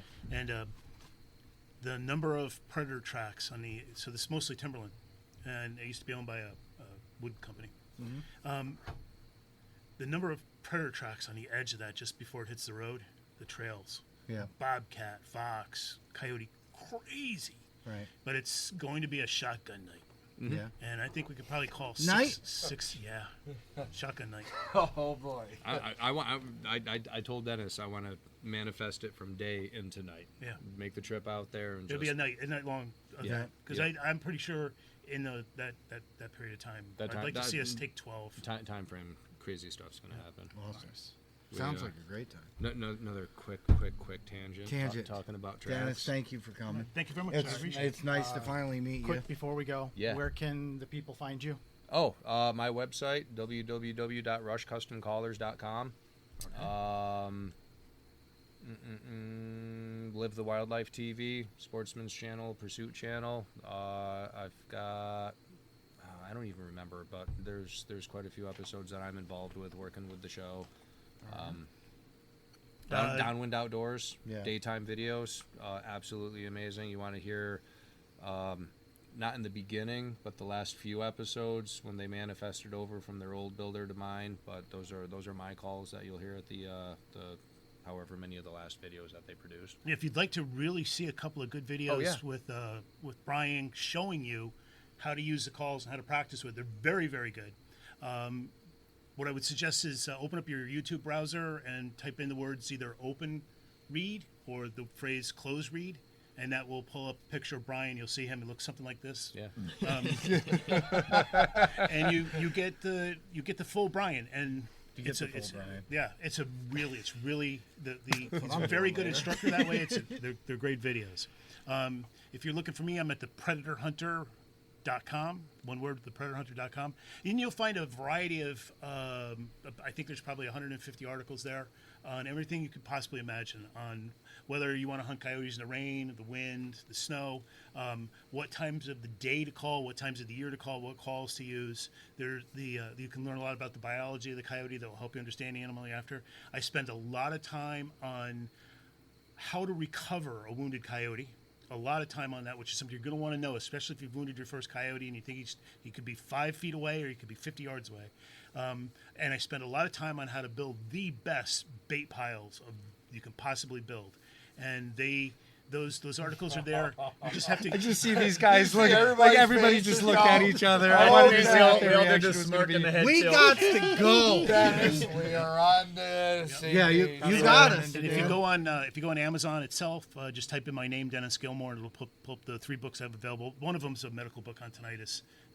The 4th book is Which we're all going to have Yeah. after all this the shooting. 4th Already book got right it. now is technically it looks more like an encyclopedia of predator hunting, and the 5th book, I'm writing my own thesaurus. So To be determined. no, it's they're 4 and 5 should be done. The 4th book should be done by December. Yeah. Yep. Awesome. But like I said, what I wanted to do, I have to pay back the people that have been giving me this information.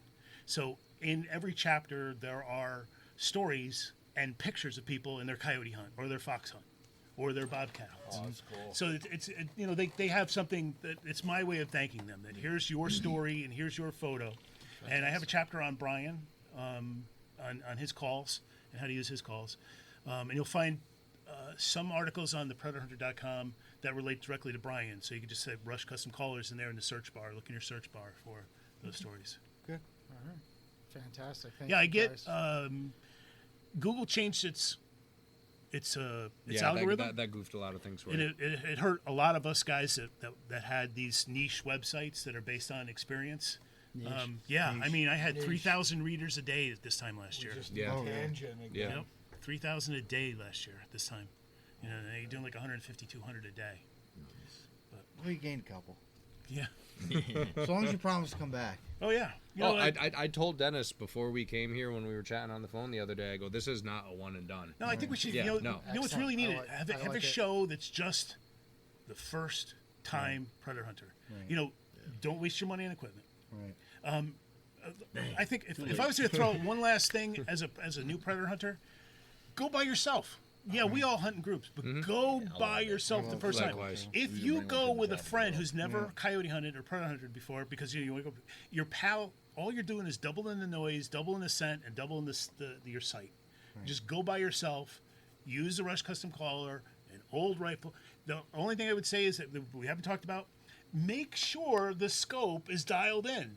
Right. You have to be able to hit a nice little target. You've got to be 100 yards. We talk about practice all Yeah. the time. Yeah. That's Don't why we go have out with a bad range right rifle. outside. It's We it's practice, miserable to practice, miss. practice. Yep. Yep. You have to. The Get- off get- season. Get that muscle memory there. As soon as season's over, we go into woodchucks. Every coyote hunter shoots Either woodchucks. that or we just sleep. Or we Well, sleep a lot Sleep for the and first we couple practice. weeks. For that first week is just catch Yeah, up. after you've got it bench sighted, make sure you got your tripod. Yep. Shoot it out of the tripod. Gotta That's shoot what out I of was tripod. saying, yep. Shoot your setup. I will throw the recommendation of the new hunter, the bog pod. You will learn to love to hate the clinking. aluminum. Yep. Yeah, clank, clank, Get clank. just whatever your budget can afford. Tape it. Aluminum, or tape the hell out of it. Yeah. The only problem with taping it, you can't collapse it. Right. Take your safety hunter's class if you've never got a license Yep. before. Yep. Take your safety hunter. Absolutely. Get on. Get Keep us. it legal. Yeah, and Go. not just legal, but let the politicians know there's a lot of tax money that we're going to be willing to send to them to enjoy this sport. And Yeah. they don't want to lose that money. Yeah. Well, they took our tournaments away, so. Yep. Well, you know what's my greatest fear? I'll talk about my one thing. My greatest fear. There's two ways we'll lose our ability to hunt coyotes in New York State. The first one is they decide that we're going to protect the wolf, and they're going to make it the law that we can't hunt at night because we cannot identify them. The second thing is if the wolf comes in, the coyotes are done. They're gone. Yep. Coyote Tear hunting 'em there off. will be no more coyotes left Oh, if wolves man, come I in. can't wait. Yeah, so- I want and- to talk about this more. Yeah. About that. Yeah. No, I've spent a we'll lot of talk time more writing about articles this. on this. I have a People think considerable that fear. they mate together. If, and all this stuff. if you want to piss off a biologist, call it a coy dog or call it a Oh coy my wolf. God. It is an eastern coyote. Coyote. Period. We do Period. not want wild wolves living in suburban areas in upstate New York and then they're eventually becoming suburban wolves. Yeah, Yeah. you imagine That's that? exactly what they How would do. brazen they are. Oh, Yes. man. Worse You- than a you have coyote. a cat, you could have a pit bull with a head like a fire hydrant. It means That nothing to a dog's wolf. going. Think And they about don't how hunt alone. coyote. Man, we're Nope. getting off. Think about how coyotes go after kids. Tangent. You know, wolves would be even worse. Okay.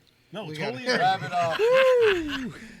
We could do this all night. Oh long. yeah, know. 15 Wrap it up. tangents later, Yeah. we're gonna wrap it up. Yeah, well, you've listened to the episodes. Like, Oh, all yeah. we're Yeah, done. right. And then we're Yeah, 20 yeah, minutes yeah, later, yeah. and we're Yeah, still he's gonna not look down done. and realize, oh, I forgot to plug this stuff in, but still let us go. Right. No, we're good. Great We're job. good. Everything's running good. Closing. Closing. All right. Do your bit. Again, gentlemen, thank you Guys, so thanks much. for inviting us. Thank Yeah, it was you. great. No, A lot of that fun. was our It's pleasure.